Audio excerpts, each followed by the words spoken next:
Hello, Love Wrestling. It's Thursday night. It's 8 p.m. And you know what that means. It's another new episode of Between Two Beards.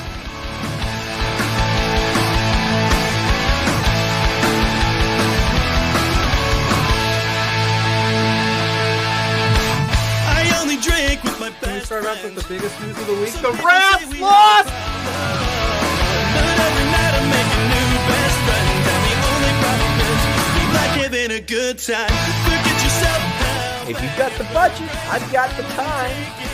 There he is. Hey, boss! There's the boss. Hey! The man with the finest beard on this screen. Canadian men, boys, shut the hell up. Let me talk. You see, the Rads are resourceful. When I got beef with somebody, I can find a way to talk to them.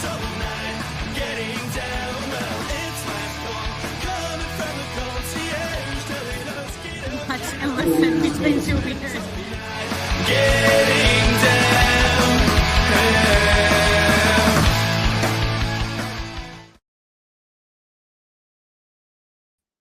Well, if we were on the stage, maybe that would have helped there. But Hello, Hello. like sheep's wool. Love Wrestling. It is Thursday night. It is 8 p.m. And you all know what that means.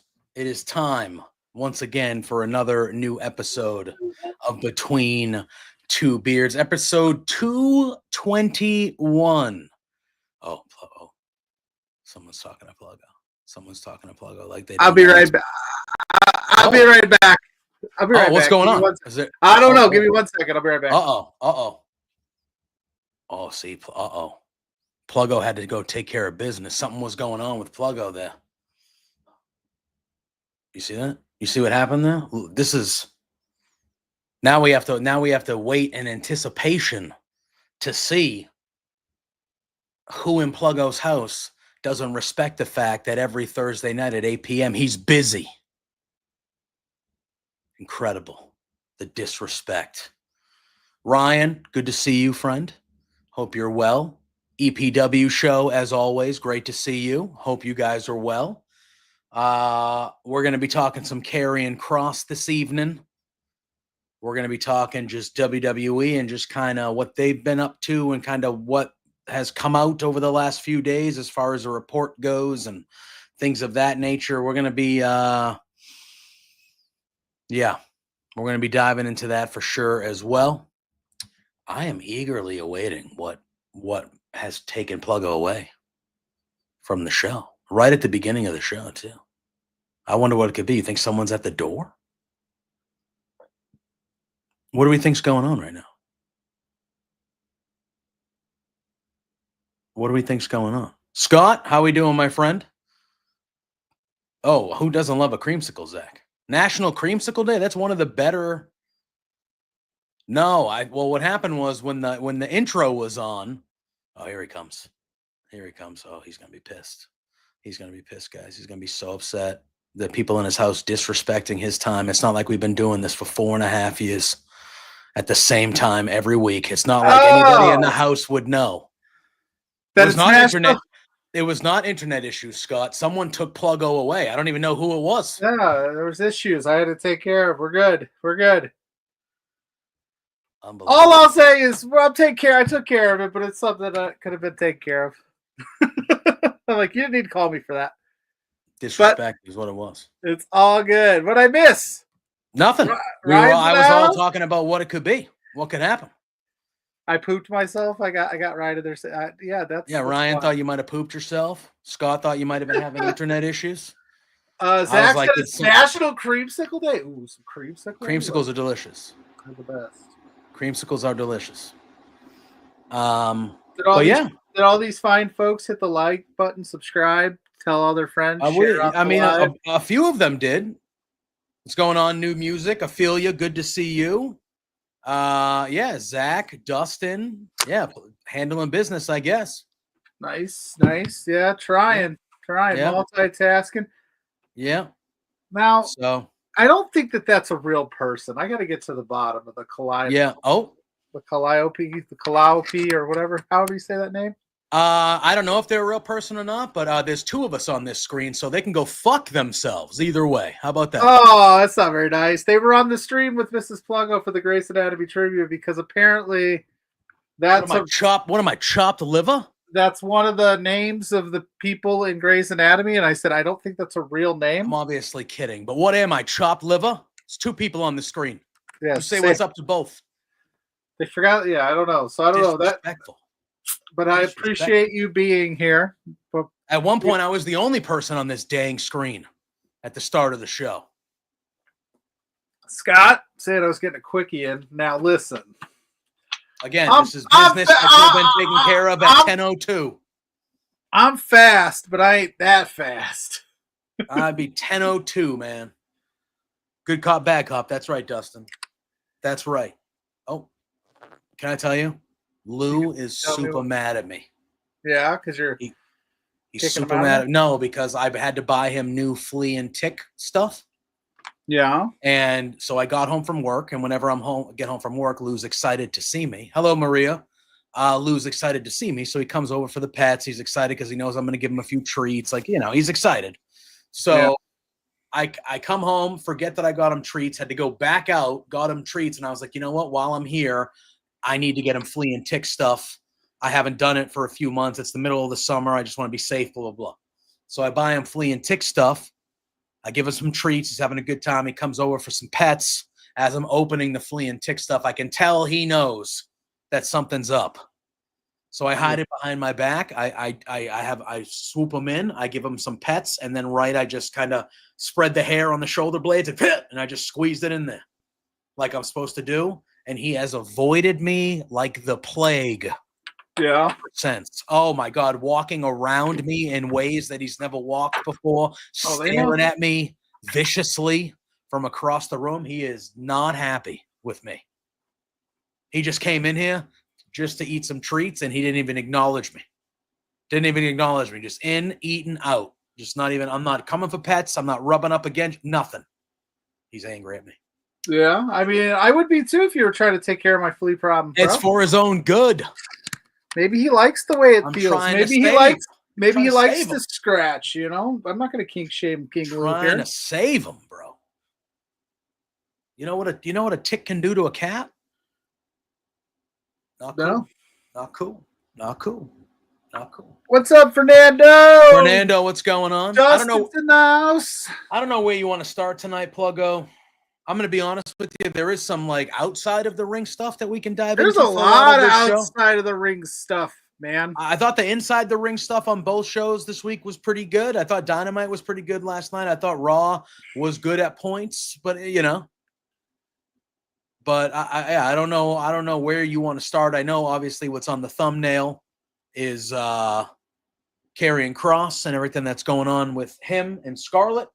So we could start there. We could start about the WWE stuff because some more reports came out about what their plan is, especially when it comes. Well, there was, let's start right there because that happened over the weekend or the other day. All of a sudden, there's this unannounced, undisclosed PLE happening on September 20th, 2025. Yep. And at the same time, potentially. The main roster one, same time potentially as All Out. Mm-hmm. Now, then there was another. Now, if you thought the counter programming was just coincidental, it's pretty clear as of today that is definitely the strategy. Yep. And then there's certain reports who say that they're trying to make TNA the number 2 wrestling destination in the world. You know why? Because they're eventually going to buy TNA, and then they will be in charge of everything again. Yeah. So, that's kind of, yeah. Let me pull up these reports here.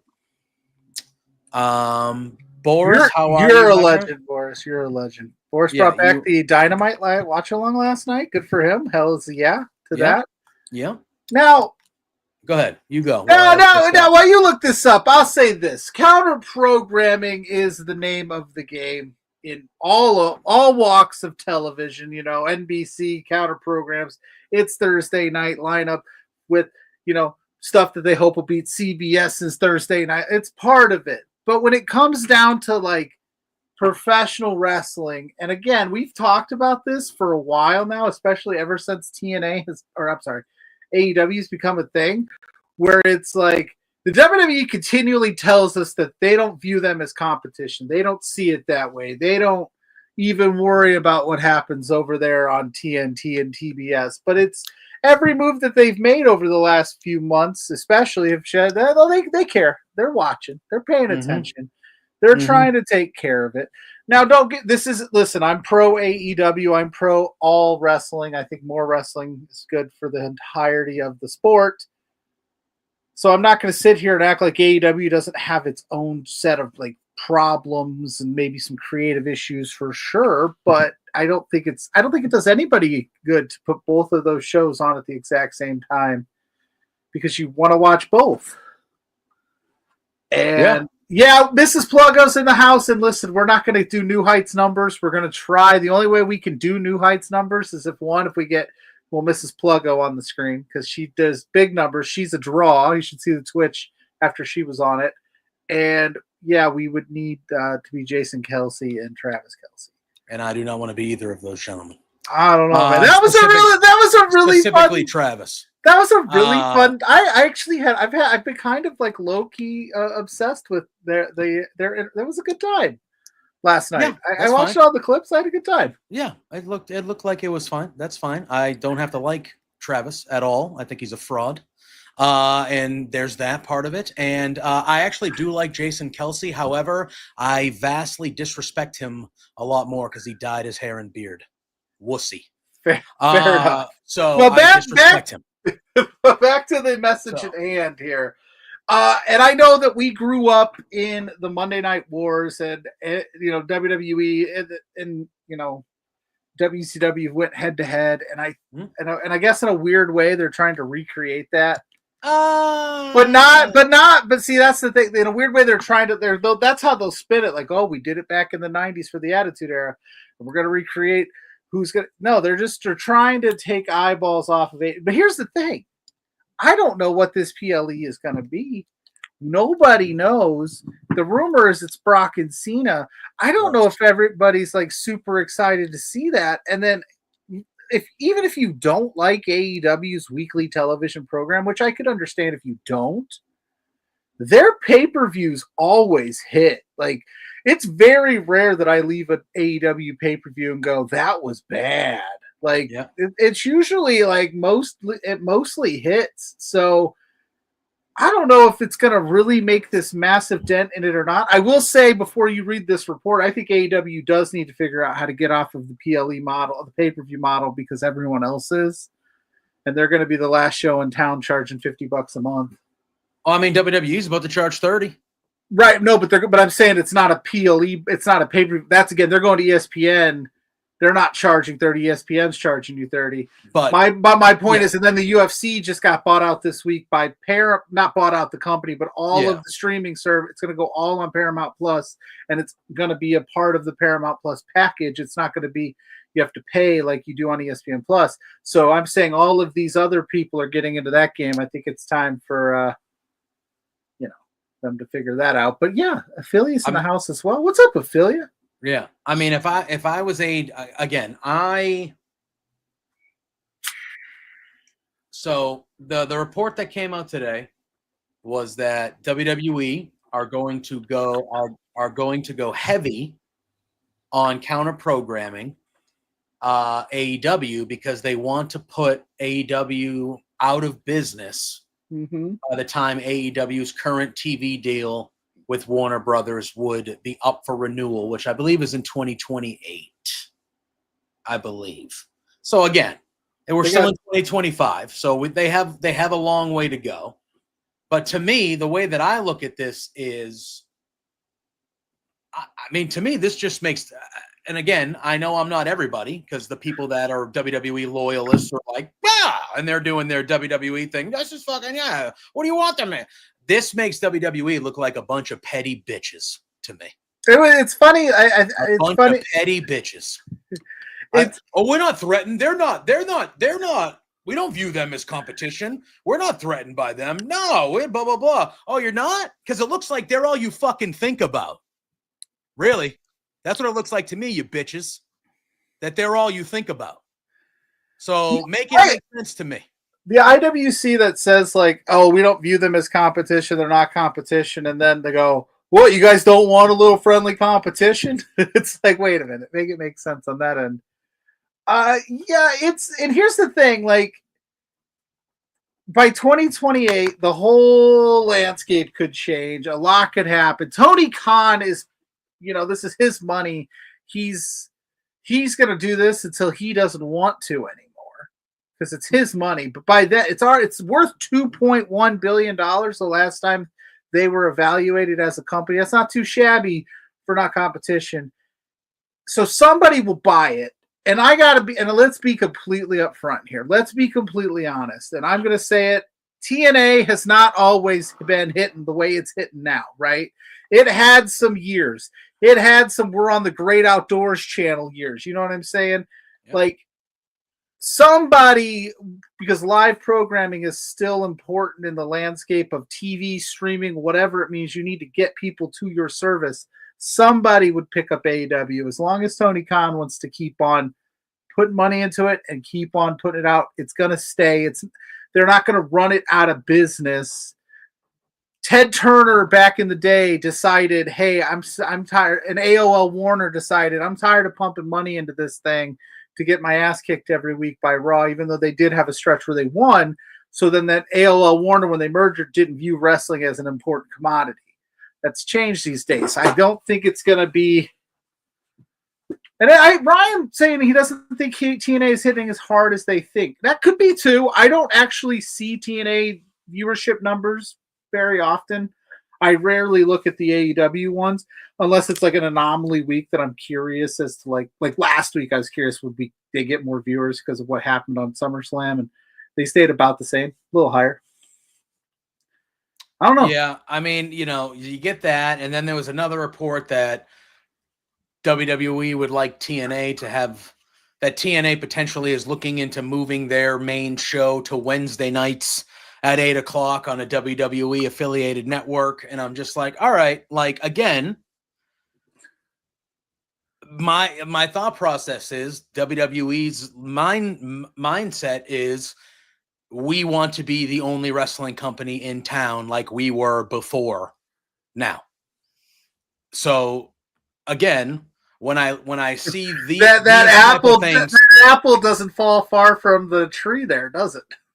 Well, when I see these type of things, and then I see the way that WWE has been doing their business lately, and how they've been leaning into certain things and, bringing some people back that shouldn't be coming back, and the bulliness that we've seen from them, and just the smugness and their answers. And even though I love Paul Heyman, his, you can't cancel him, get over it. That attitude that WWE has, like, oh, we're king shit. Nobody can knock us down.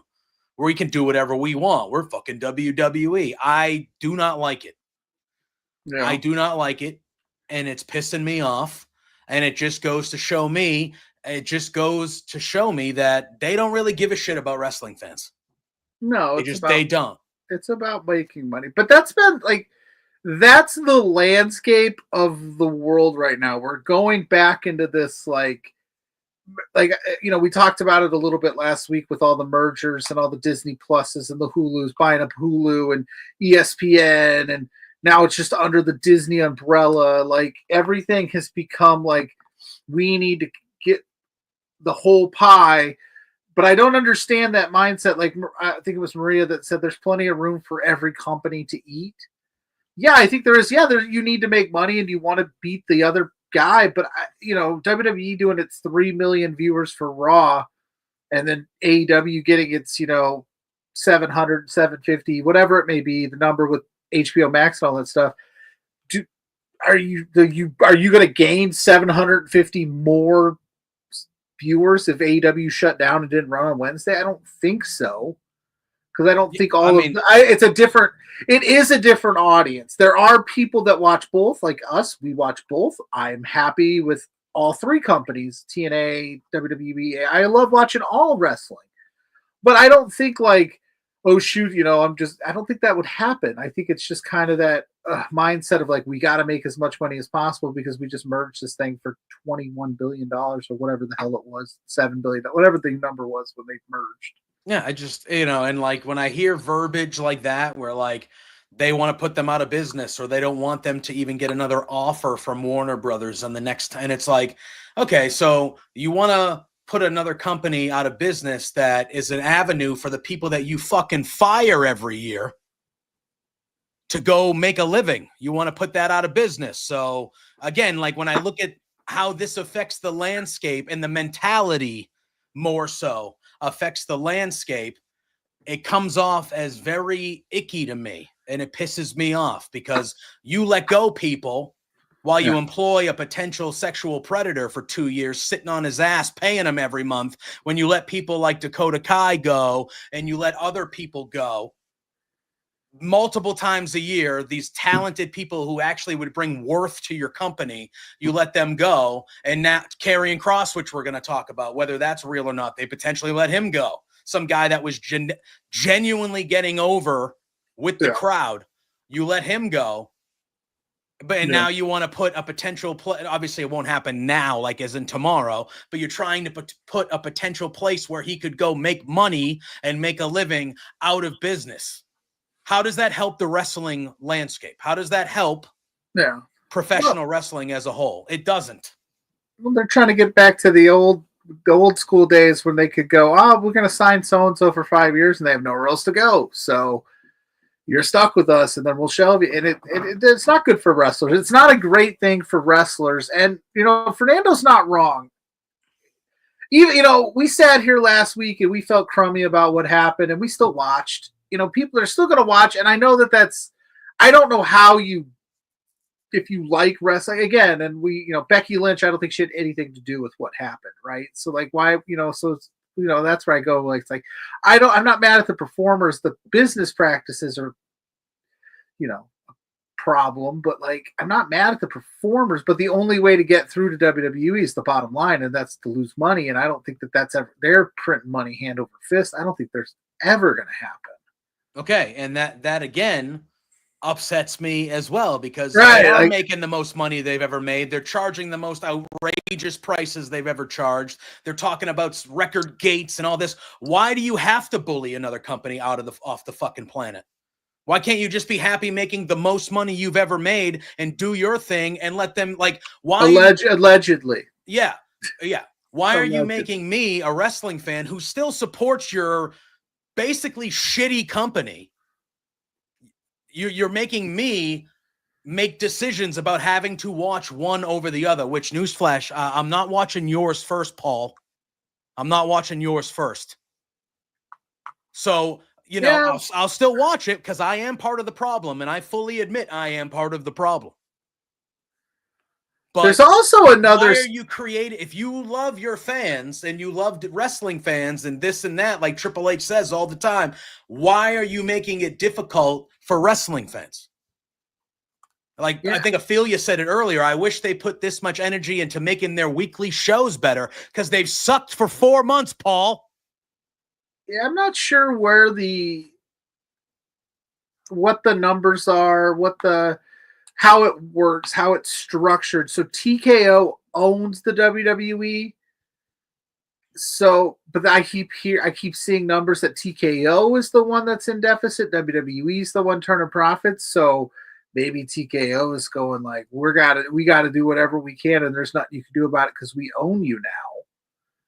Now, again, that's me being like super positive, trying to figure, you know what I'm saying? Like they're the ones saying like, Bring him back. He's a draw. I don't know all of that. That's not my lane, so to speak. I don't do really well in the economic part of it, but on the other side of this too is the rumor is that this PLE that they just up and decided to put on, El Juggalo, what's up? He's in the house. Is in Indianapolis, is rumored to be in Indianapolis. Mm-hmm. Now, this worries me because there was a big announcement that they were going to get a SummerSlam, they were going to get a WrestleMania over the next few years. Is this the WWE go, we're going to give you this because we're taking that SummerSlam or that WrestleMania away? Because could you make as much money in Indianapolis for a SummerSlam or a WrestleMania that you can make in like Saudi Arabia or Las Vegas? Or, you know what I'm saying? Like, hey, because they did it to New Orleans. Yeah. And they're going back to, there's just a lot of things that they're doing that it's like, it's all, how do I say this? As a business, the bottom line is to make money 100%. You should want to make money. You should want to be profitable. You should want to be successful.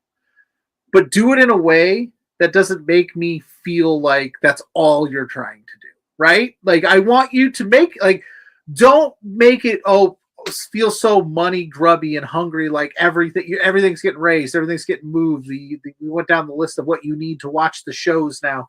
You're counter programming and you're openly trying to knock out other, like, don't make it feel like all it is about the money. Make me feel like it's about the product and about the people that work there. And then, they're making $1 billion on top of it. They're doing the opposite. And that's just me. Maybe I'm crazy. Maybe I'm wrong. And I'm sure plenty of other businesses do this. I'm sure Apple does it. I'm sure Amazon does it. But to make me feel like I'm important before you tell me about all the money you made. That's all. Yeah. Because we're not important. I understand that. But I'm saying give me the perception that it's not money first with you guys. Give it the perception that it's an art. Perception. I'm not even asking you to do it. I'm asking you to say, hey, this is an art form. This is entertainment. We want to be entertaining, and we want to honor the art. And by the way, we're making $1 billion. Not we're making $1 billion, and all this other stuff is secondary. That, like, switch it around, and people might not be as upset about it. I don't know. Right? I don't need McDonald's gloating in front of my face on how much money they make. Just sell me the cheeseburger, man. I know you're making a shit ton of money off me. I know this burger didn't cost you $5 to make. Just just do that. Make me feel good about it. I don't know, man. It's wild. It's wild right now. It's a weird. That's why I say this 2028 idea. Wherever that came was that Russell. Who said that? Who put that report out? Who put the report out about the 2028 trying to shut down AEW? It was Cultaholic, I believe. So, shout out to them for reporting it. But I think it was really it might have been Dave. And if that's the rumor, I started on Cultaholic, but I don't know who actually broke. If it's Dave, then you take that with a grain of salt. I mean, but wouldn't you have to say that with anybody besides Sean at this point? Mike, like there's very few people. I feel like. Yeah, I'm just being funny. Yeah.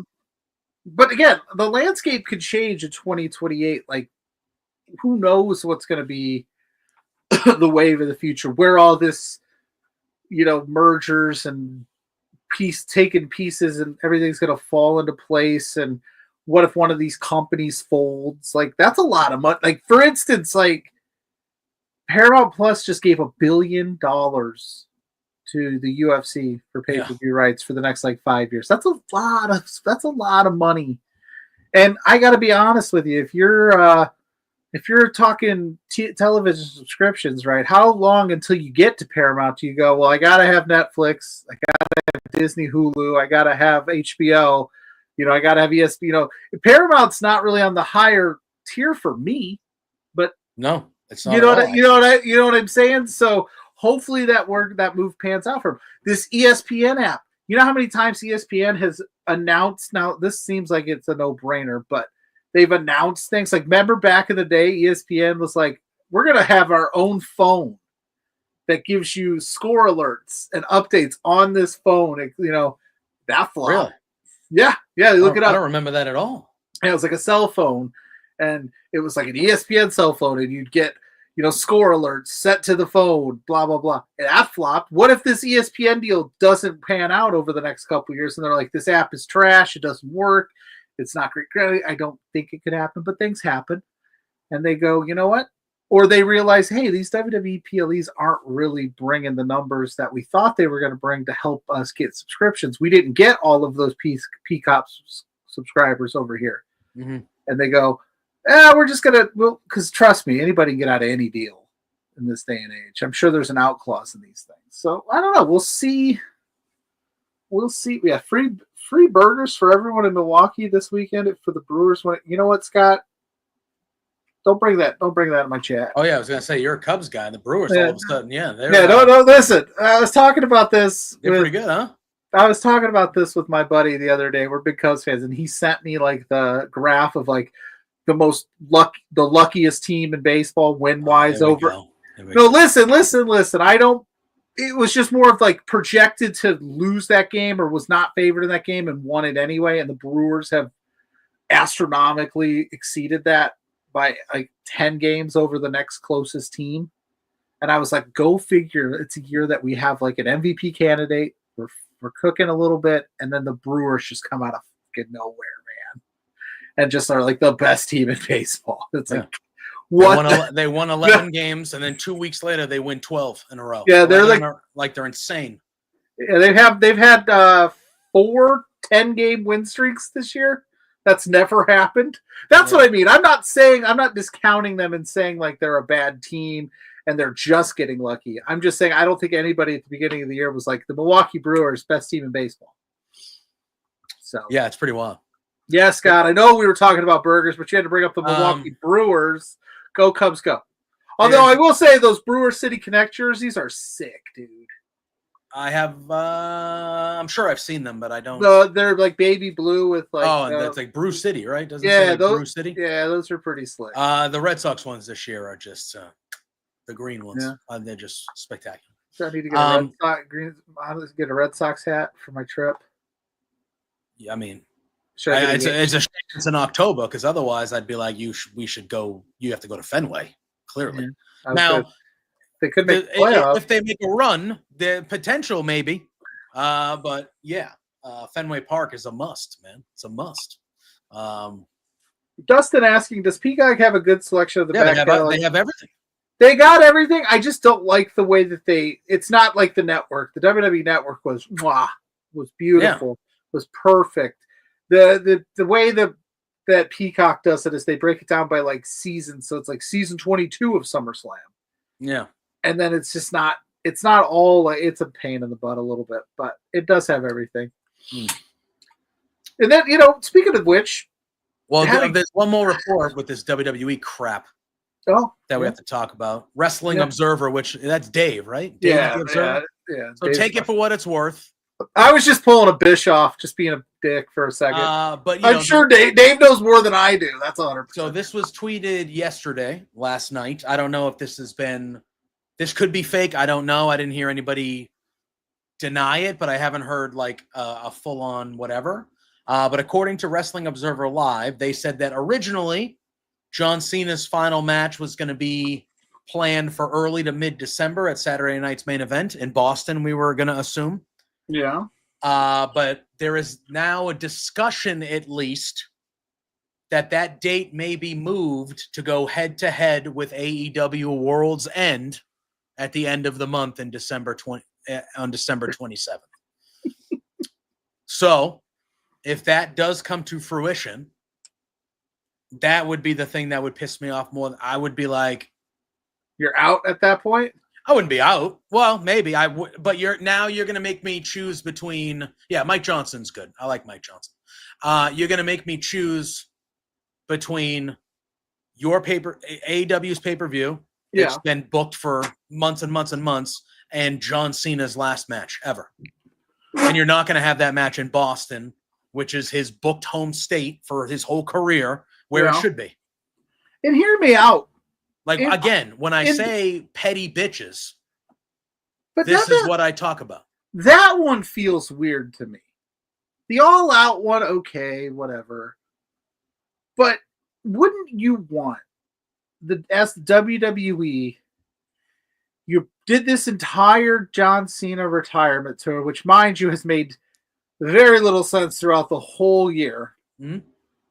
He's arguably your greatest superstar, not named Hulk Hogan, right? In terms of popularity, in terms of whatever. Definitely like longevity. Yeah, 100%. He's everything. He checks all the boxes. You're giving him this retirement tour. Wouldn't you want the night to be absolutely free of any other possibility of anybody going, you know what, that AEW card, I'm going to check that out. I'll check out this later. Wouldn't you as the company want to just give him the night and be like, this is the night that, because here's the thing, this is the night that John Cena retired. This is how he went out. And what's going to happen is they'll be like, oh, but did you see that shit that happened at AEW after that? Yeah, but that's not how they're thinking, because their thought process is, oh, well, all wrestling fans are going to want to watch John Cena's last match. He's John Cena, so we can cripple them on a PLE.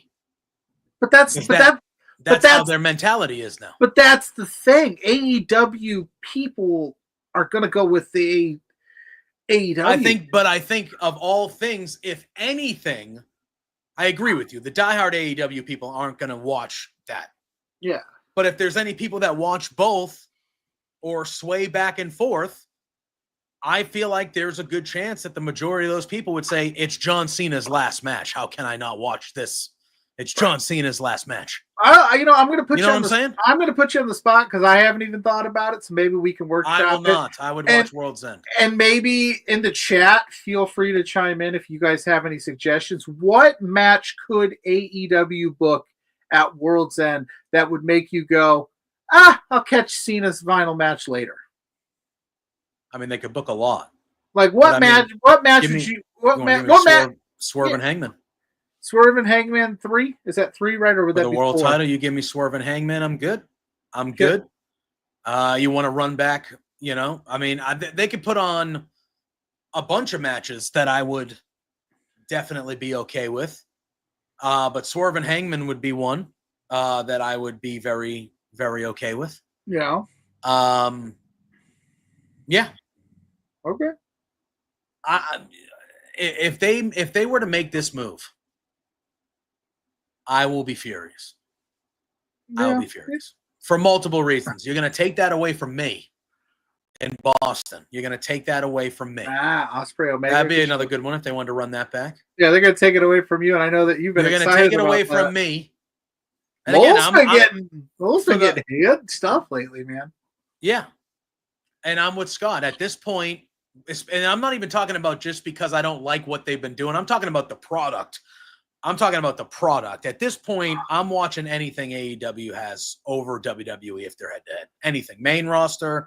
And again, it's not about the boys and girls that are wrestling on the show. Has nothing to do with them. The product has been not great. You know what we're going to have happening here, right? You know what's going to start happening, and it's not going to be good for anybody, is AEW is going to start going, well, I'm not going to announce these pay-per-views. I think that would be a mistake by them. No, right. But I'm saying, like, they're going to go, well, if WWE's just going to counter, and then WWE's just going to wait out until AEW puts their calendar out, and then they're just, it's going to get, like, chicken, who's going to move first. And I think AEW needs to keep, and they're still doing it, mind you. And I know that there's a bunch of haters on the internet that don't believe it, but they've done a very good job of not even scoffing at WWE. They don't really take shots at them right now. They're staying in their lane, so to speak. And I know everybody asked them to do that from the jump. And you could take the shots. I don't care. I think they're fine. But yeah, I think they should just book their shows, worry about their shows, and do that. But I think at some point, though, they're going to be like, God damn it, they're scheduling WrestleMania around double or nothing, or Revolut, whatever. It's just going to become this cat and mouse game with both companies, where we as the fans are going to be like, okay, so when's the show? Oh shit, there's a PLE in 2 weeks now. Oh, okay, you can't build to it. It's just going to become this mess where you're just like, ugh, gross. Yeah, and again, we're losing, and we're going to lose as the fans. Yeah, and that's part of. Yes, I think it's just shady shit that they're doing, which bothers me. But part of the reason is, and you can call me selfish if you want, This ruins my experience as a wrestling fan. Yeah, I don't like watching two screens. Because look at, would I be thrilled about watching Brock and Cena? No, I might not even watch that actual match on the show. Yeah. But if the WWE's having a PLE, 10-1, there's going to be a match or 2 or 3 that I'm going to want to I want to watch that show. Yeah. And then now I have to either watch it off to the side and not give it the full attention that it needs, or I have to watch it at a different time, not live, and not enjoy, there's a certain thing I like doing when I watch it live, whether it's a watch along or I'm on social media watching along with my friends and chatting about, you're taking that experience away from me because I have to pick or fucking choose because you're deciding to be a bully. Yeah. Be a star, WWE. Don't be a bully. Be a star. You told me that for years, you lying sacks of shit. Yeah, they're just trying to get their piece of the pie, I guess. I don't know. Their piece of the pie. They have the biggest piece already. I know. WWE. I know, and then they want the whole pie, which is the problem. And here's the thing. Here's the other aspect of it that maybe I'm wrong. I could be wrong. Again, I've never came on this show and claimed I know anything about anything or have any. They're already going to get paid. They're already paid. So it's multiple outlets, billions of dollars. But they're already paid, so they're getting their money. They're taken care of. So it's not necessarily about making money because they've already made it.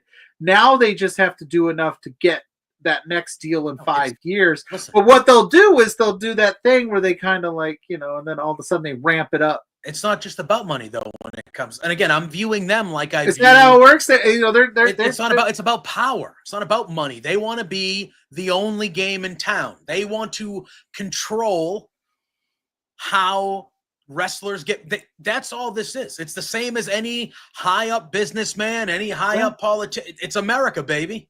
It's not about how much money you make. It's about how much power you can have. And they got a lot of it.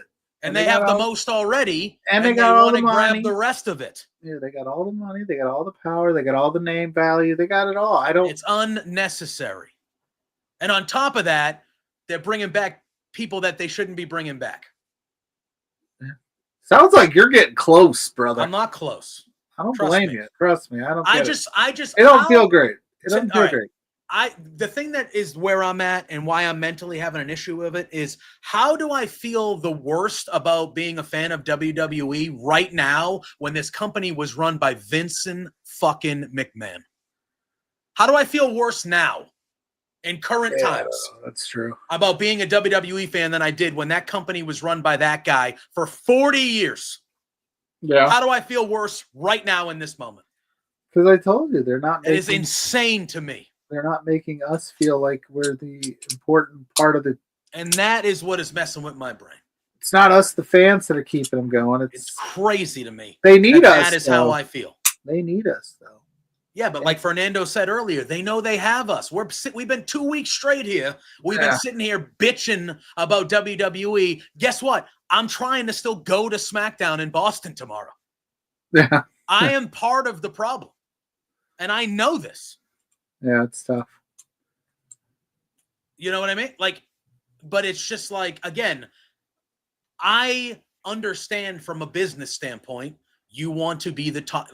Yeah, I get it. I don't think it's necessary in this case when you're signing $1 billion deals and having I don't think you need to do that. Yeah. Just let what's happened, dude. They get 750,000 people a week. You got 3 million people watching on Raw. Who gives a fuck what they're doing? Because they've, at least verbally, it feels like Tony and AEW as a whole, they stopped talking about you. Because they know that they're thriving and they're having a good year. Well, and their attendance is trending up and their ratings are trending up. They know they're doing well. So they're like, you know what? Let's just stay the course. Let's do our fucking thing. And let's just be AEW. And then WWE, who for AEW's whole existence has told me that, we don't even think of them. We don't even think about them. We don't care about them. Yeah. They're not competition. Well, like I said earlier, it seems like all they do now is care about what AEW is doing. Yeah. And hey, listen, if the bottom line is you want to get a TNA's numbers up, by all means, do it. Emergencies is Friday. Yeah, they want to get TNA's numbers up. And I know Scott was like, TNA will never be number 2. If WWE wants TNA to be number 2, they have the resources to at least give it one hell of a try. Yeah, for them to do it. And if they get on a bigger network where more eyes can see them, and then all of a sudden we're getting ready for a Dynamite, and on Wednesday afternoon, WWE tweets out, Seth Rollins is going to be on TNA tonight.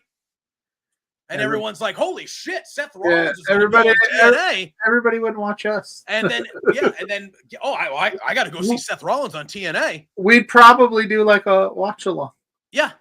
And then and then that's what it'll be. And then eventually, if God forbid TNA even got close or became the number 2 company, WWE will just buy TNA. Because that's what probably is going to happen here anyway. Yeah. And then guess what? We're back to what we were in 2010 when WWE was the only business in town, and it sucked. How does that work, though, if TKO and WWE or the UFC and WWE merged to become TKO? They brought in they're just doing a partnership. They don't actually own it, and then they're just doing the partnership deal. I assume. Would you be shocked though if WWE was not like funding them a little bit or like? No, of course not. Because we'll help you out. You help us out whenever we want one of your guys. You're fucking giving them to us, and we'll throw you a bone, and we'll give you this. And both the main championships are on WWE Superstars. That's what I'm saying. Now. And like obviously, Bound for Glory is in Lowell, Massachusetts in October. Yeah. And that's their WrestleMania. That's their big pay-per-view of the year for them. What would you do? Obviously, what would you do? A strong WWE presence. Obviously, the 2 champions who are in WWE are going to be there. Do you remember WrestleMania this year when they announced we bought AAA? Yeah. Could you imagine at TNA's biggest pay-per-view of the year, WWE announces we bought TNA? Would you be I wouldn't be shocked. I'd be like, oh, well. You'd be like, okay. All right. And because I didn't see him buying AAA out of the left field like that. Anthem Entertainment. It's just, again, it just rubs me the wrong. It's just unnecessary. It doesn't. That's the thing that bothers me. It's just unnecessary. You guys are doing your thing. You're succeeding. They're doing their thing. They're succeeding. Like Maria said, there's plenty of room for everything, man. Yeah, it's not like I don't understand why you have this vendetta. If you don't care about them and they're not real competition, we don't view them as competition. Yeah. I don't understand why you have this vendetta where it's been made very clear by what we've seen with the counter programming already this year. And now we have reports coming out saying their goal is to make sure they don't exist in the next 3 years. Like, fuck you, man. That's not cool. That's just not cool. Like I said, there's I don't know how many cable channels are left, but they'll always find. I'm sure somebody will always pick up AEW until Tony Khan. But it's not the same. It wouldn't be the same. Again, if all of a sudden it was like Anthem picked them up, and then AEW is TNA all over again, and not this current TNA. No, right. It's not the same as being on. No, I'm aware. Yeah, I know. I don't think you're gonna put them out of existence. I don't know what TNA numbers are. I don't know what they do on a weekly basis. Like I said, I don't pay attention to it.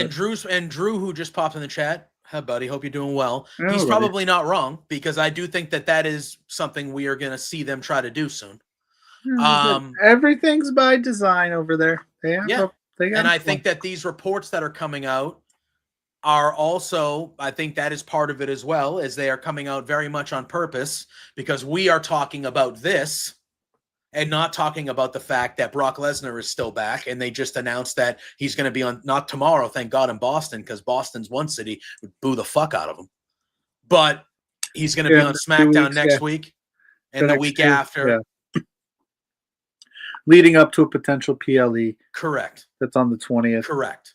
So they don't want people continuing the negative press they're getting for that, as they should. People aren't talking about how that's happening, because everyone's talking about, oh, they're just going to continue to counter program, and now they're going head to head again. So, it is what it is. Dustin, I will be paying attention to it. Yeah, it'll probably be on the background We of shall things I'm watching. We shall see. For me, I might be going to see our buddy Dan Brown perform. Oh yeah, that's right. He's in town this weekend. He's in town this weekend. I got to figure out all the logisticals of everything now because I had some stuff come up, but I think I can still pull it off where I can go see him. So we're gonna make that happen. Yeah, that'd be fun. Can I tell you though? Well, I mean, he's a big dude, Scott. He might, but the Boston fans would let him know how we feel about him. I guarantee you. So especially being such pro Cena guys, and that's the move. Even that on top of it. Yeah, even if we were just talking about what's on the show, like Boston would be like, "Fuck you, buddy." Yeah. But tomorrow night, obviously, SmackDown is in Boston. However, so there's a famous, and they've mentioned it on WWE television more than a bunch of times. There's a famous Chinese restaurant in a town called Saugus, which is like a 10-minute drive from the Garden in Boston, and it's called the Kowloon. And for my whole life, after they are in town, all the wrestlers go to the Kowloon for dinner, and they close off a big section of the restaurant. But like the other patrons, you can go there. So like you have the losers that go there with their autograph books trying to get signatures because they're fucking losers.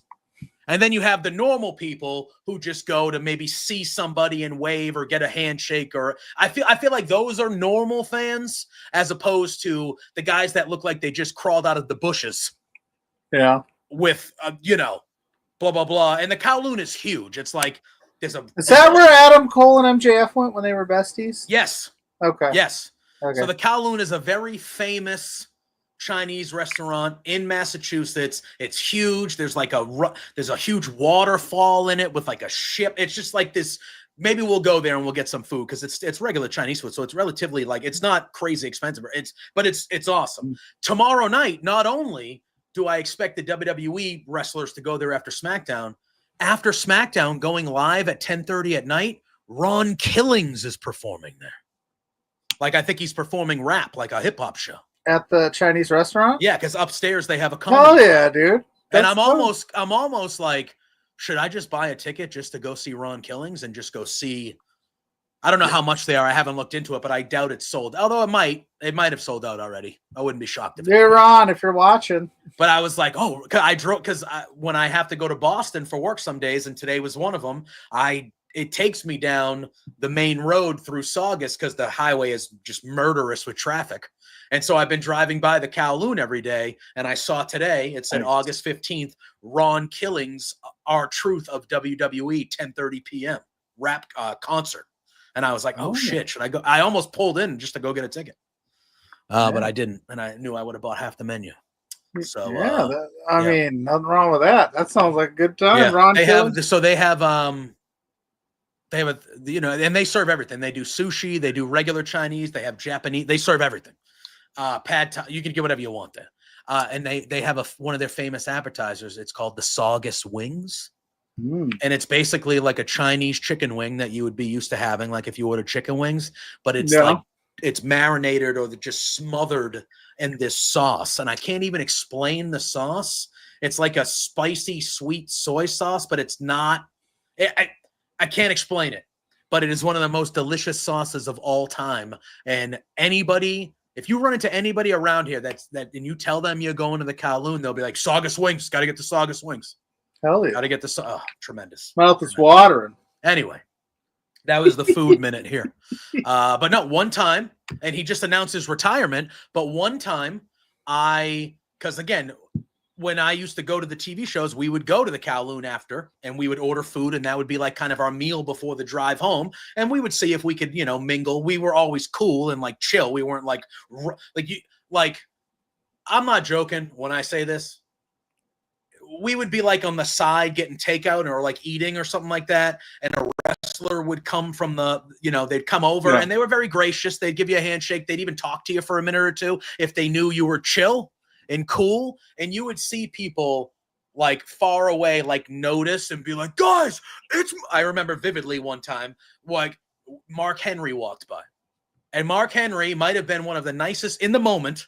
He might have been one of the nicest people I had ever met. He had a huge smile on his face. He was the one that was walking over and he said, hey, y'all. And he like came over to us and we were just waiting for our food order. And he came over, he shook our hands. He was like, you like the show? Like he was being cool.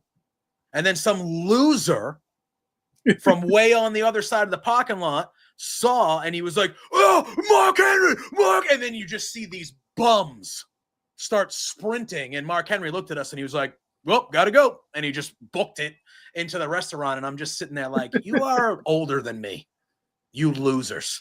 Like, go home. Go home. But with their little like their 50 sheets and yeah, I got a handshake from CM Punk once out there. I'll tell you what. One time I wasn't going to see him, but one time Ryback was walking over, kind of when he was in his height there, that little small window that he had when he was fighting Punk and all that stuff. Yeah, and there were a lot of people that were heading over to Ryback, and he just kept his head down and he just repeated, he just said, "No pictures, please. No pictures, please. No pictures, please." And just head down, didn't acknowledge anybody, walked right into the restaurant. And in that moment I went, that guy's a piece of shit. So sounds like a Ryback move. It was a good time. It was a good time. But anyway, maybe if you play your cards right when you're in town in October, maybe I'll wine and dine you at the Cubs. Yeah, for those that don't know, I went ahead and bought a ticket to Boston to go to Bound for Glory with JPJ because it's in his hometown. So I bought a plane ticket for the first time in my life. That was an experience. What, you've never been on a plane? I've been on a plane. I've never bought a plane ticket before. How the fuck did you get on the plane before? Well, I mean, somebody else did all the work. So I was like, I don't know what I'm looking at here, and I figured it all out. Hopefully. So here's how it works. Here's how it was so cheap, because I showed you how cheap it was. I'm not going to put my business out on blast here. I have to take a shuttle from South Bend to Chicago. It's not a plane to Chicago, it's a bus. Like a van? Oh, but okay. Like a bus. No, what's that? That's a couple hours for you. That's not too bad. Which is fine. It's just fine. And then I have to wait a couple hours when I get there to get on the plane, and then I get to you. Yeah, that's how it works. But that's fine. I was like, but you want to get to the airport with some time. Yeah, it gives me a couple hour window. Yeah, for sure. They want to give you time. You got to get through security. You want to make sure you can go to the bathroom, maybe grab a snack for the. You don't want to be rushing to your shit. You know what I mean? No, for sure. Yeah. So it worked out. It was good, and then it was the best flights that didn't have me coming in or leaving at 5 a.m. That would have sucked. There was one flight leaving it. That means you would have to get to the airport about 4 a.m., dude.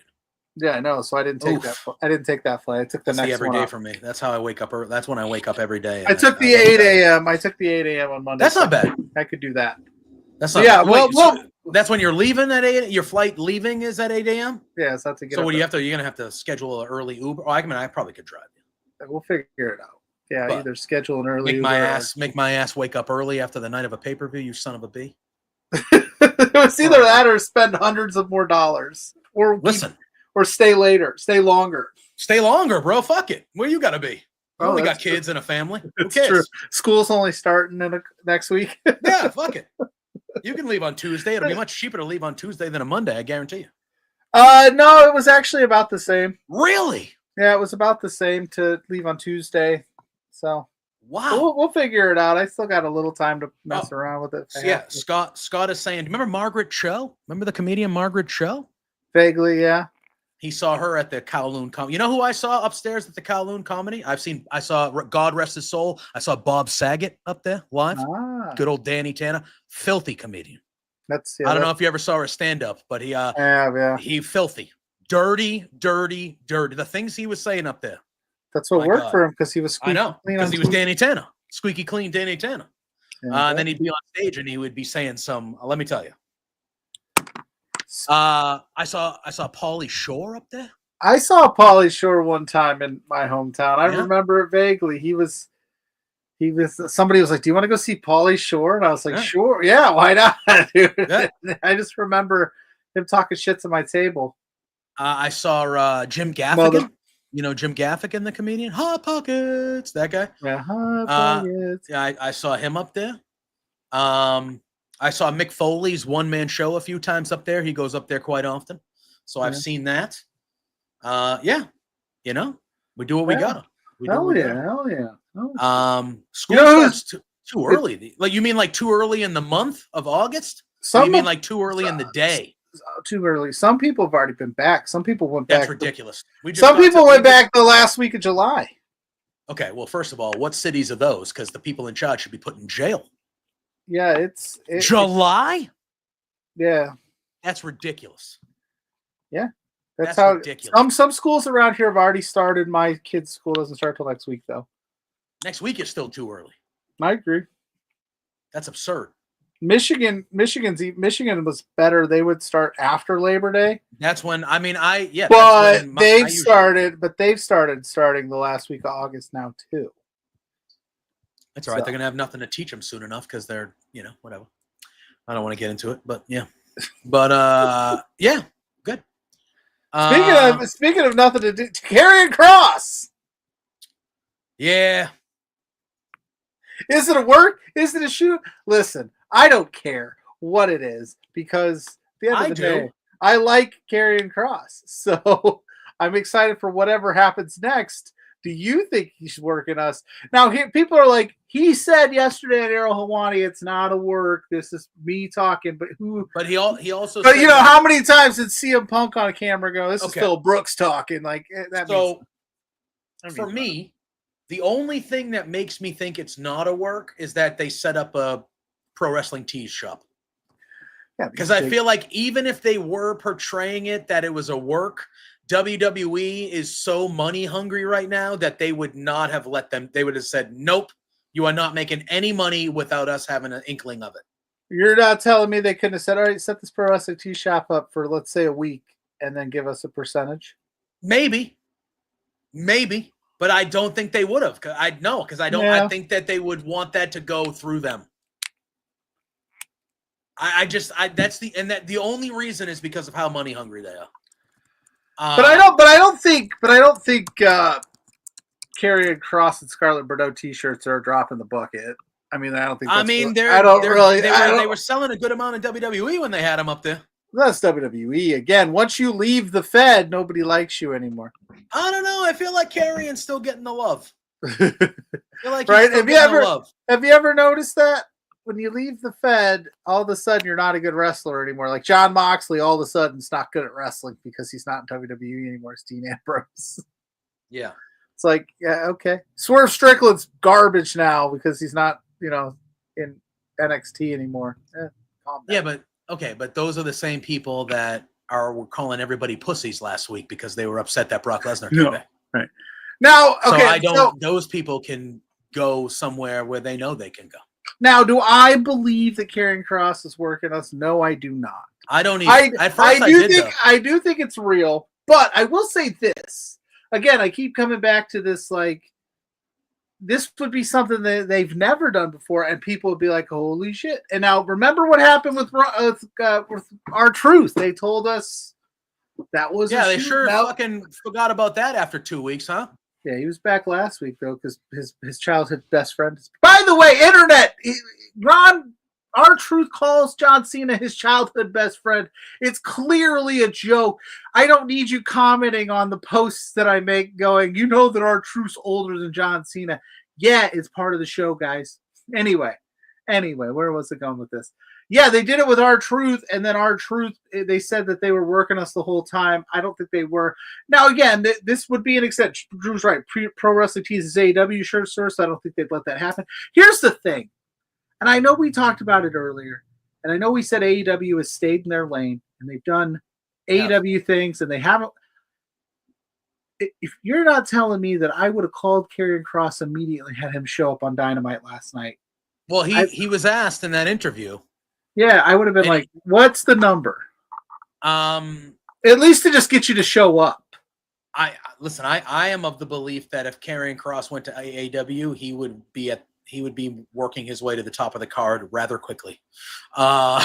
He's so much bigger than a lot of, he would, if they used him right. Yeah. I think he could walk in there and be a main eventer immediately. With that being said, I think he's going to end up back at WWE, kind of whether this is a work or not. I got to ask, though, if I'm Karrion Kross, how many times are we going to do this? Because they let him go once before, and Triple H brought him back. Mm-hmm. And now we're doing this. Like he said that, and again, you got to take everything with these. I always have to remember, you have to take everything of these interviews at face value, because it's Karrion's perspective. It's not. And there's two sides to every story, whether we like the WWE or not. I'm always going to err to the side of the wrestler. But again, like with Ricky Saints when he left AEW, there's got to be more than just Tony Khan was just like, I'm not using this dude, right? Like there's got to be more to it. Mm-hmm. So he said that he got a contract offer, but Scarlett didn't get one. And that's why he turned it down. Mm-hmm. First of all, hell yeah, way to be loyal to your lady. Respect. Yep. 100%. 100%. And I think she does bring value to his character. And she's a hell of a wrestler. I don't know why they don't let her wrestle more, but yeah, I don't know. I don't know if will he show back up? I know I saw some rumors floating around that he comes back at the Rumble, like he does this thing where he's just off. But if you're gonna do this, and if you are working us, then you need to take the next step. He needs to go wrestle somewhere. He needs to be booked he needs to start taking some indie dates and showing up at some places, and then all of a sudden he's back. Because if he just goes completely radio silent and doesn't do anything after this interview, then I'm going to go, all right, well, what are you waiting for? Mm-hmm. What are you doing? When are you coming back? So he's got to do something, right? I would think. Breaking news right now, Pluggo. Oh. Ace Austin, formerly of TNA, was at the Collision taping tonight, and Tony Khan confirmed that he is all elite. Oh, so Ace Austin has been signed by AEW. Wow. So, here we go. He was just announced for a show not too far from me. So that is breaking news. It's at a Collision taping. But, Tony Khan announced to the live crowd that he's all elite. I don't know if he got I don't think he's gotten the graphic yet. It probably won't until Saturday or whenever it airs or whatever. But, so Ace Austin, the newest member of the AEW roster. That's a good get. He's very good. Yeah, he's very, very good. He was one of those a few years back that I was like, there's no doubt that he's going to be future this, future that. Yes. And I don't want to sit here and act like I watch TNA religiously. So, but yeah, that'd be a good get. I don't know where you slot him in right now, but they'll figure it out. I mean, they're doing what I wanted them to do with Adam Cole. They're giving Kyle Fletcher that TNT Championship Collision spot every week. That would be a fun feud. I don't want them to just give him a title shot right out of the gate and burn him, maybe build up to it, but that would be fun. But yeah, hell yeah. Shout out to Ace Austin. Congratulations, dude. Yep. Drew is saying that Kross is talking about WWE as his home still, and that might sway Tony from calling him. He says Tony's been burned by ex-WWE people using him to get back to WWE. He's being very he's being more selective now, which is good. Yeah, well, and that's a great point. That is amazing. Yeah, because that has happened quite a few times. And we talked about it with who are they holding hostage in AEW that they wouldn't let just leave off their Ray Phoenix or in Ricky Saints too. I know you had mentioned him earlier, but both of those guys. But Ray Phoenix was more deliberate because Penta was on WWE programming, and it was like, okay. But what's Penta been really doing, by the way, over the last? He hasn't been doing any. I was gonna bring that up because I feel like it's like a fly in here that is annoying the shit. But there is, I would say, for the last month or so, I feel like Penta's been. We were seeing him almost every week, and whether it was just a throwaway match or not, like just his presentation is worth seeing anyway. But it feels like the last 3 weeks to a month, we have not been seeing him that often. I don't know what's going on there. And Tony. And I know everything has to cycle through and things like that, but still, you would think a guy like that who got over that strongly immediately should be on your program every week. I just feel like. Now, okay, so the Karrion Kross jumping ship to AEW and showing up, because, listen, WWE has done that with plenty of Tony Khan wrestlers, Ricky Saints, Blake Monroe. Oh, yeah. Penta. They show up the next show, they're there. Yep. If Tony Khan wants to get back into that game, that would have been the absolute move to just have him end Dynamite with Karrion Kross and Scarlett standing there, but obviously, I don't think he's going to go that route. I don't know if he would save him if that's even an option. I don't know. I listened to it, and I can tell you, I went into it going, I don't know what this guy's doing. I don't know, and I'm here for it. I like to not know. I agree. Prefer that. And listen, the way he does speak is he was asked dead straight, has AEW offered you a contract? And he said, no, they haven't offered me a contract. And he openly said, I still want to talk to WWE more before I do something. So he did say some companies have reached out. Yeah, which at this point, I feel like if you're running a business, that's almost malpractice not to. Yeah. And he's obviously playing it cool because you're not going to burn the WWE bridge. I don't think nobody's doing that anymore because and that comes back to what we talked about at the beginning, because there are places. It's not like it used to be. When CM Punk left WWE the first time, that was really the only game in town. So he went scorched earth on that Colt Cabana podcast because he was dead. Like, if they're not running, I'm not running anywhere. Yeah, kind of deal. Now it's become more of a business on every level because, like, in CM Punk is the anomaly. He burnt the AEW bridge pretty hardcore. But, like, if you're leaving WWE, you're going, I want to look good for AEW. I want to look good for TNA. I want to look good for MLW. I want to look good. So then that way people don't think I'm a problem when I leave. So I'm going to, and then also WWE's been known to bring people back. So why would I burn that? It's becoming very business savvy, and we need these places. It sucks because we don't get to burn the Scorched Earth podcasts anymore, but that's okay. I guess we can live without those. Yeah. But those are fun sometimes. Oh, yeah. Look, as of this moment, when it comes to Karrion Kross, I would lean that he's going to end up back in WWE. I feel like that's where he wants to be. It feels like he was either, it feels like he's a little, not even a little, it feels like he's disappointed and upset that they didn't re-sign him. That's the vibe that I'm because he grabbed the brat. They gave him over the last year very little TV time. Yeah. But what did he do? He did the Chelsea Green thing, made the most of every little opportunity he was given. And what were we always talking about? Oh, did you see the Chelsea Green spot? Did you see what Karrion Kross did? That little moment with him and Xavier Woods and him with Sammy. And then he got to the point where it's like, we're chanting for Kross, and they still were like, because they want to control the narrative. They want to say, we're the reason that Karrion Kross is over, not Karrion Kross is the reason Karrion Kross is over, because then it puts the power back into the wrestlers, and they're trying to keep the power for themselves. It's unfortunate. Could you imagine in another sport where they're like, we're like Roman Anthony hits 60 bombs. I mean, and they're like, listen, though, we're not going to offer you this contract because we're the reason you're hitting 60 homers, not you. I mean, the Red Sox would totally try to do that because they're cheap.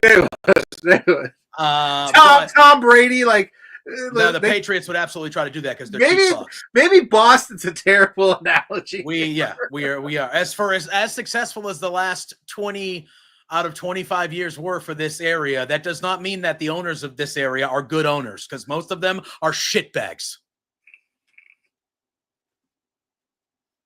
Yeah, maybe that was a terrible analogy. John Henry, trash. But Robert Kraft, you get my point, where it's like he's doing Jeremy Jacobs, trash. He's doing everything the you're Celtics asking. just got a new owner yesterday, so we'll figure out. We'll see how that goes. But yeah, anyway. And then you have the balance of, you have the Karrion Krosses who do everything they can to get over within the confines of what you gave them, and then you have like the upper tier guys that go, and gals that go, I could do and say whatever I want because they're not going to fire me because I'll immediately get signed anywhere else. They got to figure that out. They got to figure that. Let Karrion Kross grow if you're going to keep him. Don't bring him back and then shelve him. But that's the thing, and I bet you that's part of the holdup. With him, if I was a superstar or wrestler, whatever the fuck they're calling him nowadays, if I was a superstar or a wrestler, for me,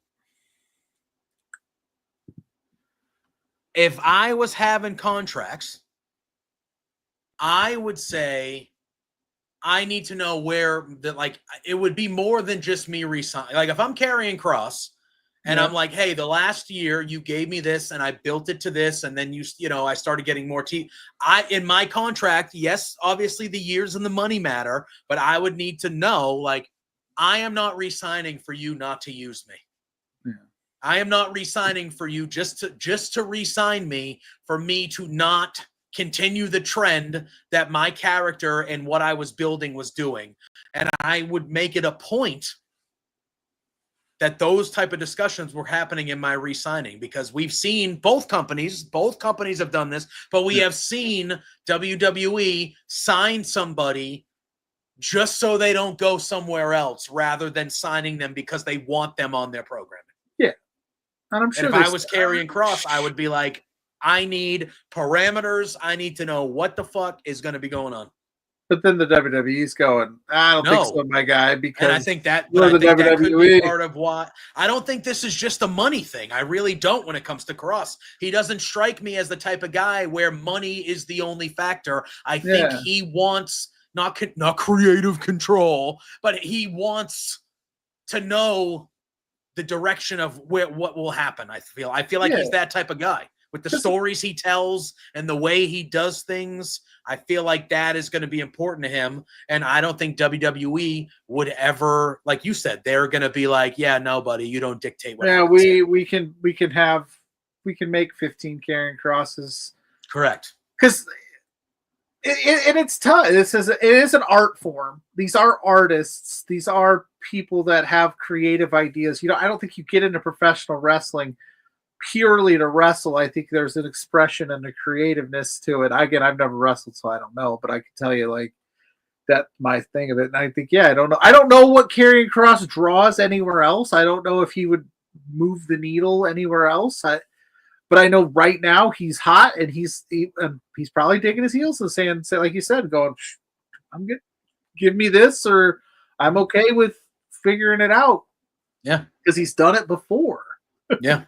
But he wants to be there. You got a guy that wants to be there. You got a guy that's generically over. I don't know how they can't figure it out. I don't know, again, if they're working us, if this is just, something that all of a sudden here at Survivor Series, we're going to be like, oh, shit, Karrion Kross is back. All right. Yeah. Because I don't know. I don't know if we're wasting. It's just, I think this adding to everything else that's kind of happened, you're just like, again, they're showing us that this is a ruthless, strictly business operation. There's no real like love for it anymore. It's just all about making money, and that's about it. That's a bummer, because it's professional wrestling. It's supposed to be fun. It doesn't feel fun right now, does it? No. Like I said, that's really part of the problem of what I'm feeling is, like I said, I feel I have never, and again, worse is probably the wrong word, but I have never felt this, not uneasy, I can't think of the word, but I've never felt this way about being about WWE. Yeah. Worse than I do right now. And the company used to be run by a monster. Yeah, it's harder and harder to separate. It's crazy. You're just like, well, the thing, okay, and again, the monster part, we didn't know a ton of that stuff until much later. We knew some stuff, don't get me. But again, like every business, NFL has stuff, NBA has stuff, everybody has stuff. I think the Vince thing, it was just like we didn't realize how deep it got until that report came out. And we're like, oh shit. Yeah, I just feel like, as odd as it is, and what we know of the guy that used to run the business, it just, again, like, whether he was doing it for the right reasons or not, guess what, man? When he was in charge, every Martin Luther King, we were getting a Martin Luther King like tribute video about what he did for the country. Every Black History Month, every week, we had multiple Black History like famous Black wrestlers, or there was whether that was him just checking the boxes, which it probably was fine. We talked about Pride Month. We talked about these things. Perception over. Yeah, I agree. But at least those things were present. No, that's what I was saying earlier, when it's like they make it feel like it's strictly about, right now it feels gross because it's strictly about business and money and not the love and the passion. And then now together forever, everyone mantra, it's all just like we're worried about numero uno and everyone else is not important. Yeah, and it's just I feel that, and then just the way they've been leaning, like who they've been associating themselves with on screen for cameos on Raw, doing business. You know, I'm glad one of them got canceled. It was so poorly received ticket wise, but like just where they've been leaning and all this stuff. And, you know, we can't celebrate Black History Month in February. We can't celebrate Pride, but you can show me 4 different vignettes SummerSlam weekend. You at the White House spitting your water into the fucking the front lawn. Has that ever happened? I wonder if anybody else has ever done that though. You know what I mean? Like it's just like they're doing that. Then the whole press conference fiasco and the Queen of the Ring, Alex, who rules. She released like a 20-minute video talking about her experience at SummerSlam. And like, we've been fortunate enough to have those weekends, and we've been fortunate enough to meet Alex in person and hang out with her. And like, we've been lucky enough to cover a couple pay-per-views together, and we've been lucky enough to be in those press conference rooms together and separately on our own. And however you feel about them is however you feel about them. But just, if you watch that video that she put out, the way they went about their business, it's just, the people, it's just weird, man. It's just weird, man. And I think we forget, like, again, like you said, we were super fortunate, super lucky, super thankful to have those opportunities. Of course. And, you know, we got to cover them here. But some of those people, like that's why they went for those press conference moments, is to get that content. And they were approved to go, like, you know, like the process, it's not like WWE warned them that this process was going to be different. They went through the same thing that we always do. They got approved, and it felt like to them this was another. All right, yep, we know what to do. And then it was like they did the junket still, but they gave them no notice of who they were getting until, you know, hours before. Which I get it, first world problems, but still, they usually tell you at the beginning of the week, so you can, okay, we might interview this, you know, you can plan. Yeah. And like some people, Alex is one of them, Queen of the Ring, she takes this shit seriously. Yeah. And she does her research and she plans out. You and I, when we go away and we had the, you know, we sat in the Airbnb the night before and like listed it out and figured it out. What are we asking? How are we doing it? Yeah. Who's talking, you know? Yeah, some news outlets have expectations. Ours are just, you know, get what we can get and put it out, which is great.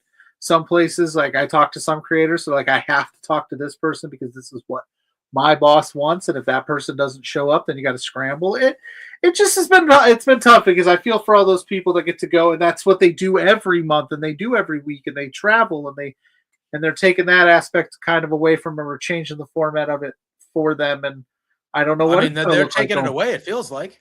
Yeah, I don't know if you'll still be able to get like media access to like cover the show, I guess, and go to the show. Yeah, but it feels like at least the junket, that press conference, like the whole kind of and like again, there were other things than just those. Like one of the most rewarding things I've ever done the last couple of years was that day that we made those meals for those kids.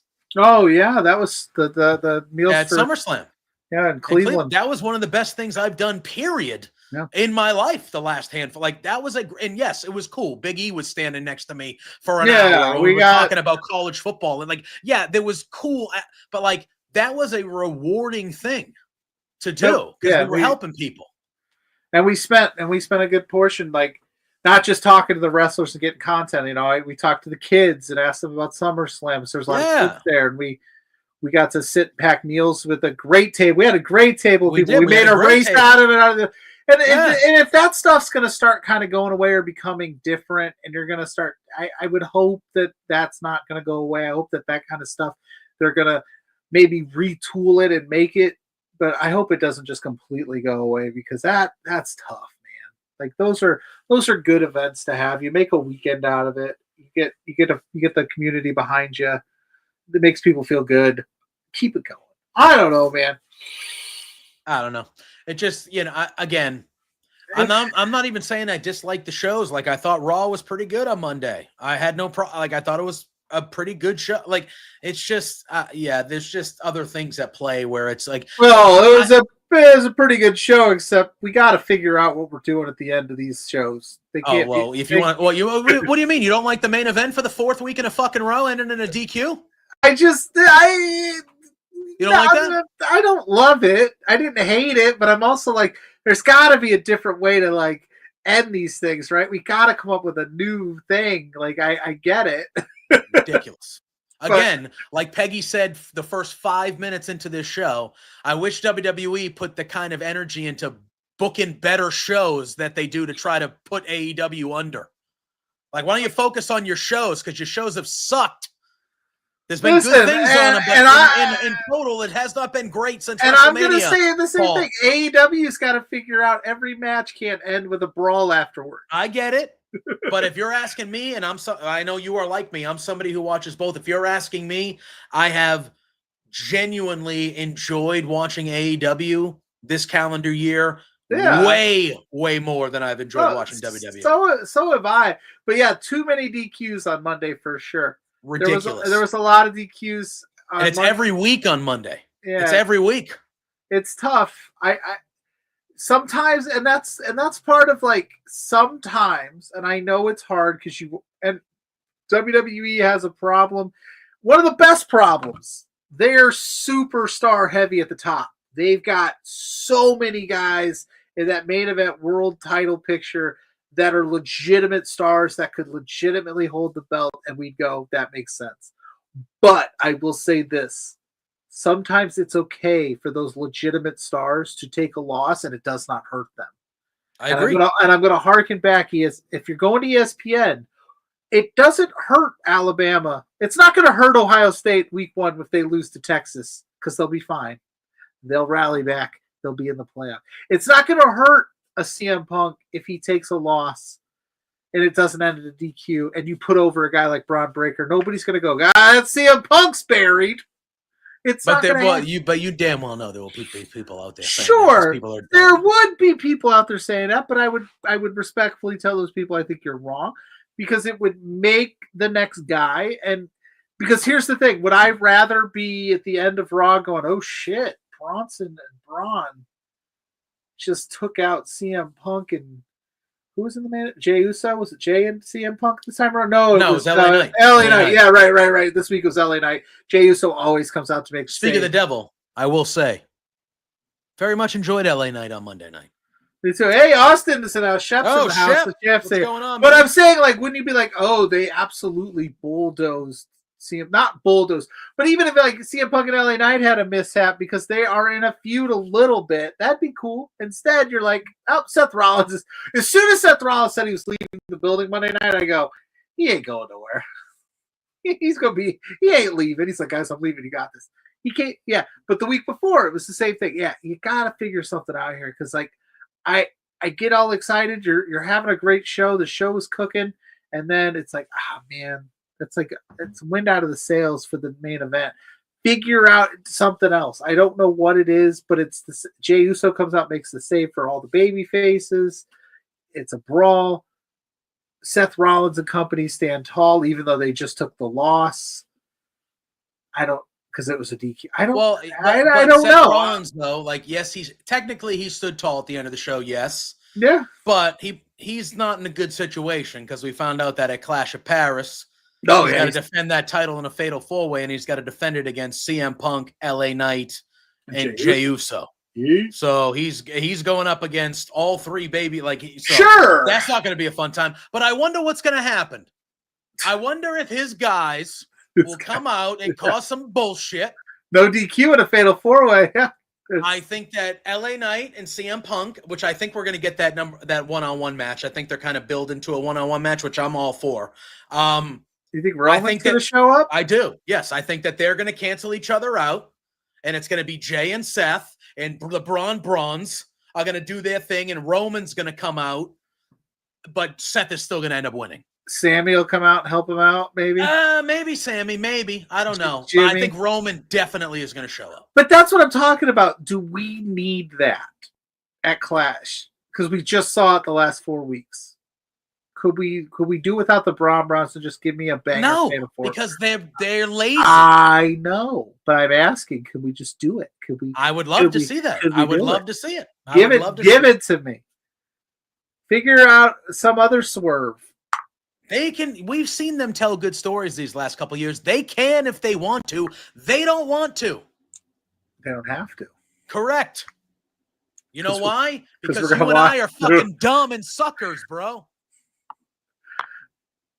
And we know that we are. Hey, I ain't no. I'm definitely dumb, but I ain't no sucker. No, but like you know what I mean. But you and I are sitting here. We're calling out how this is going to go weeks before a show, and then we're going to watch the show, and it's going to go exactly how we knew it was going to go, and we're going to be like, "Why do we do this to ourselves?" Because this was awesome. Because we love wrestling. Exactly. Yeah.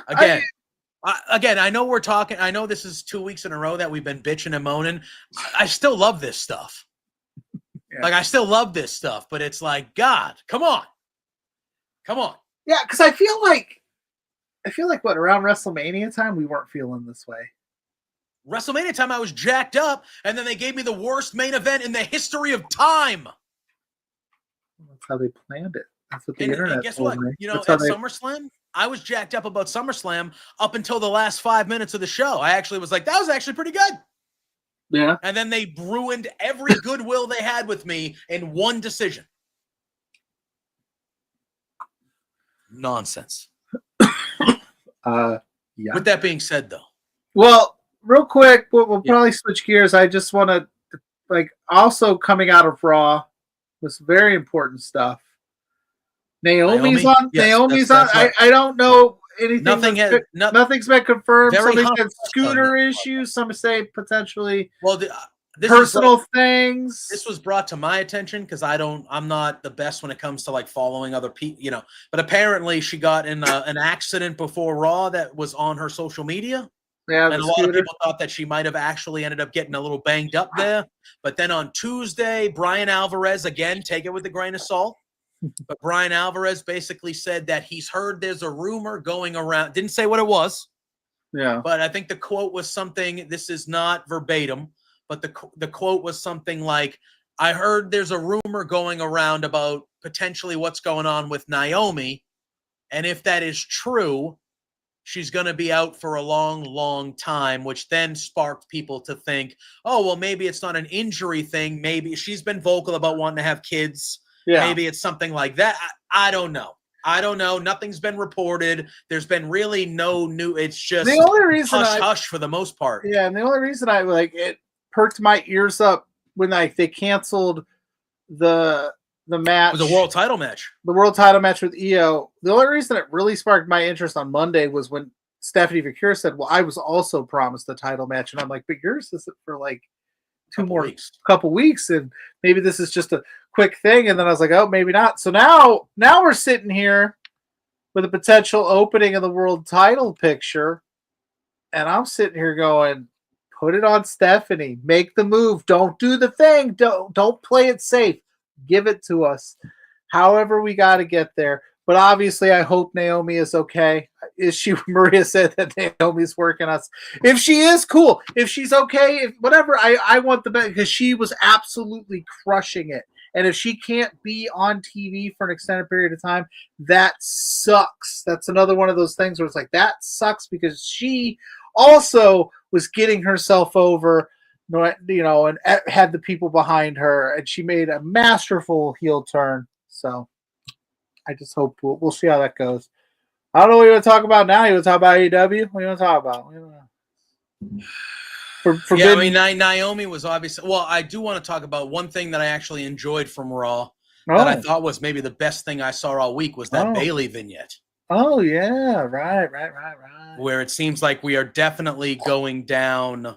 Was she getting some like Wyatt Six type shit at the end of that video? I mean, it wasn't Wyatt Six, but it was like it was her old ding dong hello, like the Bayley. Yeah, it was like a vibe. Bad guy laughter. Like a bad guy is in heel laughter. You know what I mean? Yeah. I thought that was really good. I thought that was really, really good. Her sitting down almost like at a therapy session, it felt like. Yeah. And she's just talking about where she is and what's happened over the last year and how it's all her fault. I was like, oh God, what are you, Schnitzky? But she was like, you know, it's all my fault. It's all my fault. And then at the end, she like blocked her ears and the camera went funny and you heard the laugh and it just kind of, you know. But then the piece, the cherry on top of that Bayley thing, which I thought was fantastic and one of the best things Bayley's done in a long time, was the immediate interview with Lyra afterwards, and then all of a sudden, Lyra's like, "No, it couldn't have been me. I didn't say it. It wasn't because of what I said, right? It was like she was like super defensive of like she's the reason to cause that." And I think Lyra Valkyria realizes she's about to be staring down the barrel of a Bayley that is a badass. Like that when she was doing that, like not giving no fucks. Oh, good stuff. Yeah. Poor Lyra, and you got Becky. Lyra, you ain't making no friends with these veterans. They're about to come get your ass in the best way. I mean, I like Lyra too, but I'm just saying in storyline mode, it's going to be some good stuff heading into the end of the year. So I'm down with that. So I loved that. I did really like the Lyra stuff right after, and her being like, "That wasn't me. I didn't do that." Like, it's like, yeah, that's not what I do. Was it Jackie Redmond that interviewed her? She was just like. Lyra was like, no. Okay. Yeah, you did say some shit last week. We heard what you said. You called her Bailey Vortex. And we did, even though it wasn't the world title match we were supposed to get, we did end up getting a good match between Io and Roxanne. Roxanne actually, and what I loved here as well was Roxanne got the win, but so before the match, the Kabuki Warriors are there with Io, and they say, "Hey, you want us to come down with, Raquel's going to be out there," and she goes, "No, I got this. I've beaten her before. Like, thanks, but no thanks." And you can see that they kind of look at each other and they're like, but you can see Asuka's kind of like, all right, whatever. So then Raquel starts to get involved. They come down. Io is kind of looking at them saying like, "Hey, like I told you, I'm cool. And then Roxanne kind of hits Io into them, and she ends up rolling up Io for the victory. And then they go backstage, and Io's like, "Hey, I told you guys not to come down there." And then they start yelling at each other in Japanese, and Asuka pushes Io and leaves angry. And then Kairi kind of feels like she's stuck in the middle. She's kind of like, "Oh," and then she just kind of walks off. And I think they're both going to end up turning on Io. But this could be the Asuka heel turn start that I've wanted, and we get Asuka and Io here at one of these pay-per-views coming. I think that is a money match to me. But the Io crash out is even better because could be she had Stephanie in her ear earlier in the night, and she kind of was like, whatever. And then she had this Asuka stuff, and then immediately Rhea Ripley was right there. Like the levels of the Io is just like she's about to maybe going to go back to that old little heel Io. I don't think so, but she's going to crash out, and we're all going to be like, hell yeah, she's going to snap on one of these ladies soon. Yeah, and so people are going to go crazy. Yeah, I did like that on Raw as well. So those were the few, and again, I thought Raw overall was a good show, with the exception of the main events ending the way they like. You got to be better than that. Yeah, you got to be better than that. Let's switch over to AEW because I liked Dynamite last night. In particular, I thought the opening sequence between Hangman and MJF was stellar. So Boston liked Dynamite, New York did not, from what I saw today on the internet. What do you mean? What? The certain gentleman from New York did not today. Oh, he's a piece of shit. I could care less. Dude, he went crazy again. I'm sure he did. He's a shit. This opening sequence between Hangman and MJF I thought was incredible. I thought both guys were unbelievable in this. And I loved the whole story of Hangman telling MJF, "You're not going to goad me into giving you this title shot like you're trying to do." And then throughout this promo, Hangman goads MJF into cashing in. Or did he? He did. It's official. Or did he? What do you mean? The end of the night. Or did he? What do you mean? Or did MJF play into Hangman's hand? I didn't see him sign anything. Oh, but they announced it. I know they announced it, but they get it up. But also at the end of the night when he goes, "Oh, you thought when I told you I was going to break you down, you ain't seen nothing yet." So again, at the beginning of the night, it was like, oh shit, Hangman got under MJF's skin, but he also got under MJF's skin real quick and real easy. So I'm thinking something else is going to go down here. I don't think it's as cut and dry as MJF, because MJF is smart and he knows what he's doing. And that end of the night when I was like, okay, what else? What else is in the works here? Now Hangman's not losing his first title defense. That's not happening. Oh no, I already have an opinion of what's going to go down. But something's going to happen. Yeah, I think we might see a return in that match. To be honest with you, who? I don't know. Daniel Bryan? No, Wardlow. But anyway, that'd be cool. Yeah. If I was AEW and Wardlow was ready to come back, which he's done filming American Gladiators, I saw our boys on the Kicking Out pod talking about this as well this past Sunday. Yeah. If Wardlow's ready to go, I think the easiest way to bring him, and I agreed with Shep. I only see one boy from the Kicking Out podcast, Shep. Well, yes, that is true. But Shep is the one that said, I think the easiest way to bring Wardlow back is to have him involved with MJF. Like helping him or screwing him? Either way. However you want to do it. Yeah. I would like to believe that it's not that easy to go MJF, and he's got a plan. He always has a plan. That's fair. I just thought But I love the openings. I thought that it was so good. Well done. MJF talking about how they're day one boys, and Hangman is the main character. He's the main antagonist. At least that's what all us dummies think, and all that stuff. Seabiscuit. Seabiscuit wins, right? And I loved it, where Hangman's like, brother, do you know how the Seabiscuit story ends, man? He wins, dumbass. Way to spoil it for me. He wins. I guess I'm not watching. I haven't. It came out in 2003, Pluggo. What the hell? Yeah, I haven't seen it. At some point, the spoiler warning is over. Horse racing. That's a great movie. That is an all-time great movie. Horse racing movies are not on my TV. What? Yeah, I don't. Horse racing movies are a few of the best. There's more than one. Come on, dude. Seabiscuit's the only horse racing movie. You didn't see Secretariat? Is that a movie? With Diane Lane? No. Seabiscuit is much better, a different level. No. There's also I'm blanking on the name. There's also kind of like a funnier comedy horse racing movie with Richard Dreyfuss as well from back in the day. That was really good. I forget the name though. I'm drawing a blank. The fact that you're dropping more than one horse racing movie makes me go, huh?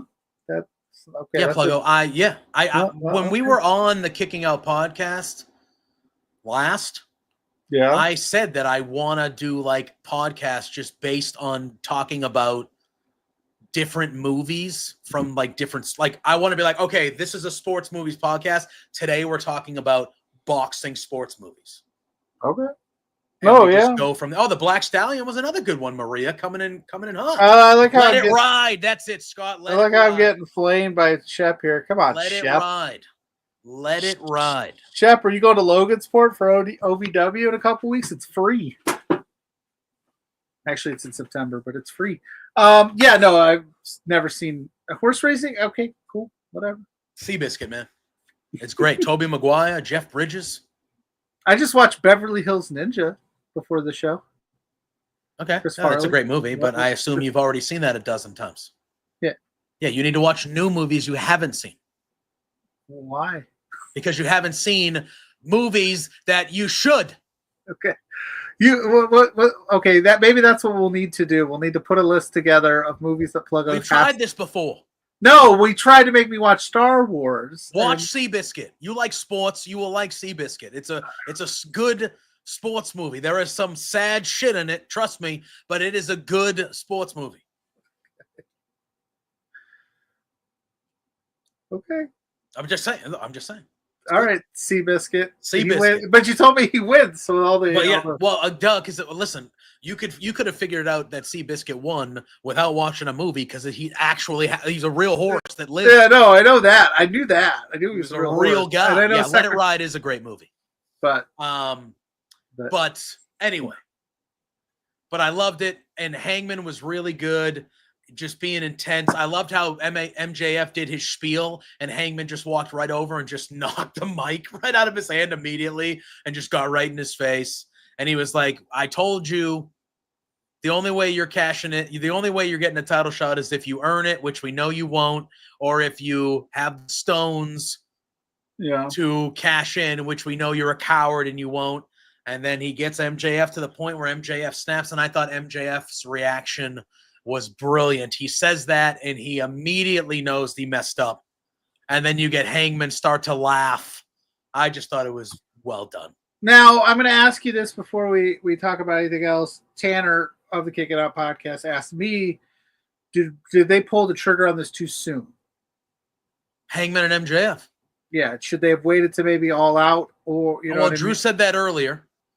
He said quick? That because I felt like they pulled the trigger quick on another thing we'll talk about that happened that was monumental last night. Athena and Mercedes teaming up? No. Oh, okay. Cope and Christian, I thought. I thought they should have held off the hug until next week. Yeah, a couple weeks. Because Forbidden Door is it's next weekend. I wouldn't have booked this at Forbidden Door. But I would have booked. I would have booked. I would have booked this at All Out and then did it there and whatever the next pay-per-view is. Just because All Out needs to be the match with FTR, though. Yeah, I mean, I guess, but Nick Wayne and Kip now first next week, right? Next week.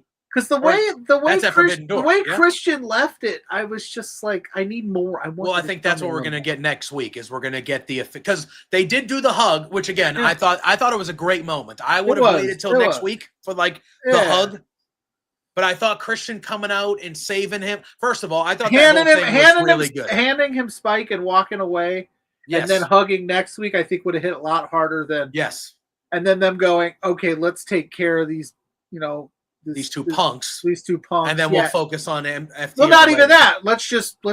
I would have loved them to operate in the sense of like, let's take care of business here with Nick Wayne and Sabian, and we'll see what happens. Yeah, because they're still kind of like but. Hey, I liked it. It was a good moment. It was a week early. I will say that. Yeah, but I liked that thing.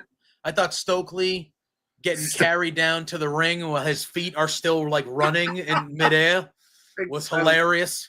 And then they put him down, and he immediately tries to run back again, and they bring him down again. I thought that was Cope's doing comment or asking questions in the crowd. He asked that one girl. He's like, "Would Big Stoke ever have a chance with you?" And she's like, "No." First of all, more crowd work, please, in my wrestling.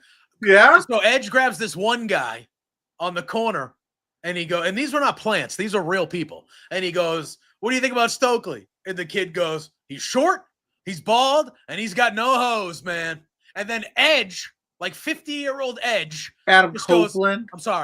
50-year-old Adam Copeland goes, "We got any hose up here in Cincinnati?" Like he just asked the crowd if there's Riccacino was up there with his shirt off. And I'm sitting there going, what is this, 2005 Godfather? What the hell are we doing here? Shout out to Riccacino. But then like 5 or 6 people actually like went like, yeah. And Copeland ends up laughing. He goes, wow, there are a few here. And I thought that was hilarious. And then he goes up to this girl and he goes, ma'am, would Stokely have a chance with you? And her first of all, before she even says no, she goes, is that a serious question? Which made me laugh. Hysterical. Is it serious? And then he goes, yeah. Absolutely. Goes, yeah, it is. Yeah. And she goes, absolutely not. And then I thought it was great. And he beats the crap out of him. And FTR's at the ramp and they're like, just pin him, man. It's over. He hits one spear. They're like, come on, man. And Edge is like inviting them in, come on, please. I want you to come down here so this bullshit is off so I can F you up. And they're like, no. And then the powder I just thought it was very well done. And then I thought Christian coming out and that whole thing was really done. I would have held the hug off until next week. I loved everything about it. I loved the nuance of like them feeling each other out and Christian kind of like, do I want to help him? Like, and then him. Yeah. And then just like, and then we go next week. Not even announce any. I guess you wouldn't have to announce it. Just figure it out and just do something. I don't know, but yeah, it was cool, and we're getting it. Yeah, I don't know if I would have done it though. I don't Forbidden Door, but hey, I will say the Moxley Kevin Knight match, real good. Yeah, real good stuff. I also that trios women's match was fucking awesome. Mercedes trying to get the Triangle Madness. Oh my god, they're like, nah, get the fuck out of here. Yeah, exactly. Real good. And I loved, Tony and Athena being on like separate sides in the balcony watching. You had basically the core of your whole women's division right there. like most of them, with Mercedes, with the Triangle Madness, that group I like their presentation. I like their entrance. And then obviously Queen Aminata, I've been a huge fan of forever. We know how we feel about Willow. Everybody feels about Willow. And if you don't feel the way we feel about Willow, you're wrong. I will say that's the one. That's where I'll dig my heels in the sand. Yeah. I'll die on that hill. If you don't like Willow Nightingale, you're a bad person. Yeah, I will say this though. I did not know much about Alex Windsor. I have been thoroughly impressed. She's super good. She's very good. Very, very good. She has impressed me a ton with what I've seen from her since she's officially come over. And I love how she just yells her last name before she does moves. Windsor! Yeah, she just doesn't. Yeah. I love it. I'm like, all right. I have been really, really impressed with her. I very much have enjoyed her. She's quickly becoming one of my favorites in the women's division on AEW. And then after, so the match ends, and shockingly, Windsor gets the win. Sharpshooter makes sky blue tap. And then almost immediately, Athena attacks Toni Storm up in the balcony. They're going at it. Then Mercedes ends up taking out Windsor in the ring because they've been going at it a little bit. And then it seems that Athena and Mercedes these last couple weeks have, not going to be saying become friends or seen eye to eye, but, an enemy of my enemy is my friend. Type of thing. And then we find out that next week we're getting a massive tag match because they're going to be in Scotland next week. And we get a massive tag match. It's Toni and Alex Windsor against the unlikely pairing of Athena and Mercedes. And Mercedes is going to bail. Yeah, 100%. Drew, that's a good shout. I was actually talking about that because. Obviously, okay, so yes, so that's going to be a great tag match. That's going to be really good. Obviously, we know we're getting Toni and Athena at Forbidden Door, which in general, this Forbidden Door is certainly a different vibe. There's not so much forbiddenness so far in this Forbidden Door. Not a ton of the forbiddenness. No, yeah, kind of. Yeah, well, when you lose out on being able to bring in a bunch of other companies because somebody else bought them up. Yeah. But one person or a couple people we did find out last night. We did find out that because we had another all-star 8-man tag, which look good. These matches always hit, but they kind of lose their luster when we're getting one every week. I feel like we don't need a massive 6-man or all-star 8-man tag week out. Spread them out a little bit. Have a couple singles matches, please. Have some singles matches. But with that being said, there was a fun 8-man tag, and there was a mystery partner, and everybody was assuming that this partner would be Kyle Fletcher's challenger at Forbidden Door. And he asked for pound the best guy from New Japan, and we found out that it was Hiromu Takahashi. So he showed up. He was in the 8-man tag, ended up getting the win in the 8-man tag.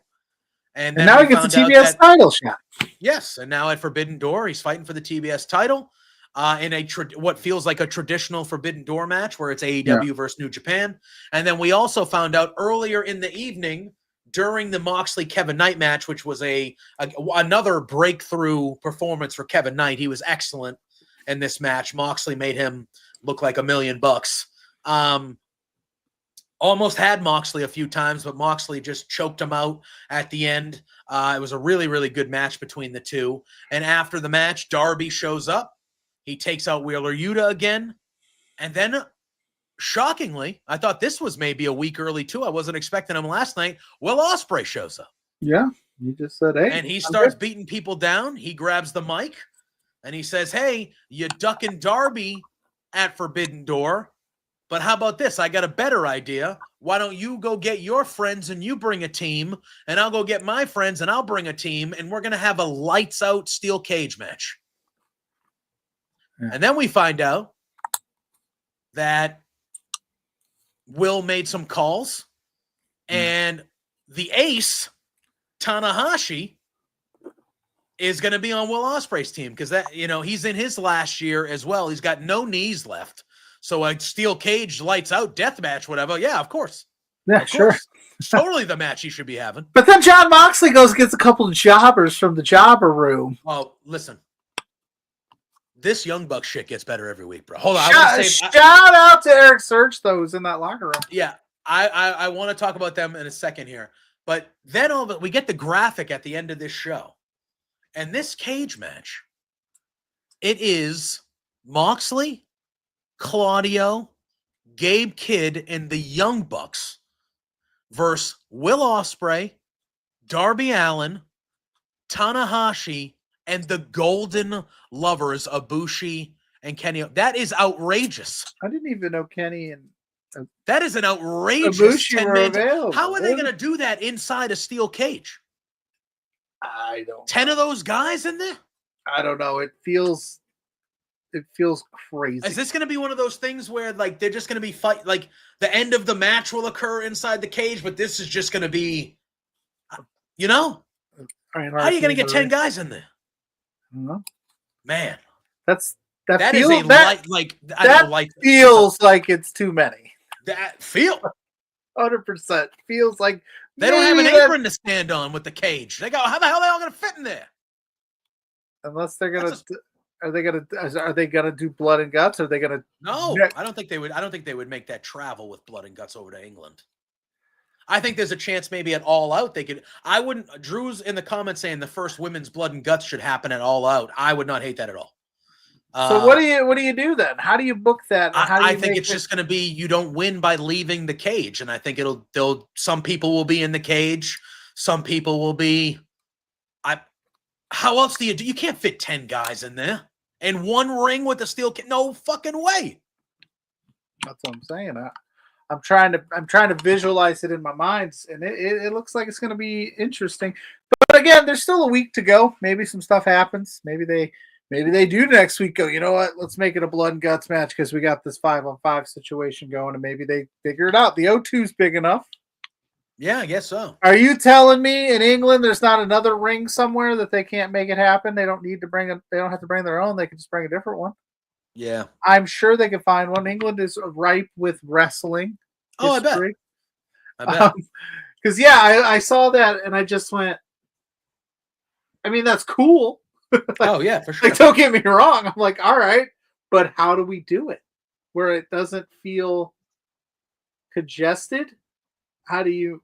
Is it going to be dudes are laying on the side of the ring apron waiting for their spot? Because is it just going to be an absolute massacre? I don't know. I'm here for it though. Yeah. I really want 10 guys in a normal cage. It'll be awesome, and I love it. It'll be awful. He said awful. He said, and I love it. But yeah, it's gonna be crazy. Yeah. And then we do need to talk about the last thing we'll talk about probably tonight is the Young Bucks. Yeah. Tremendous. Every week it gets better, Fluggo.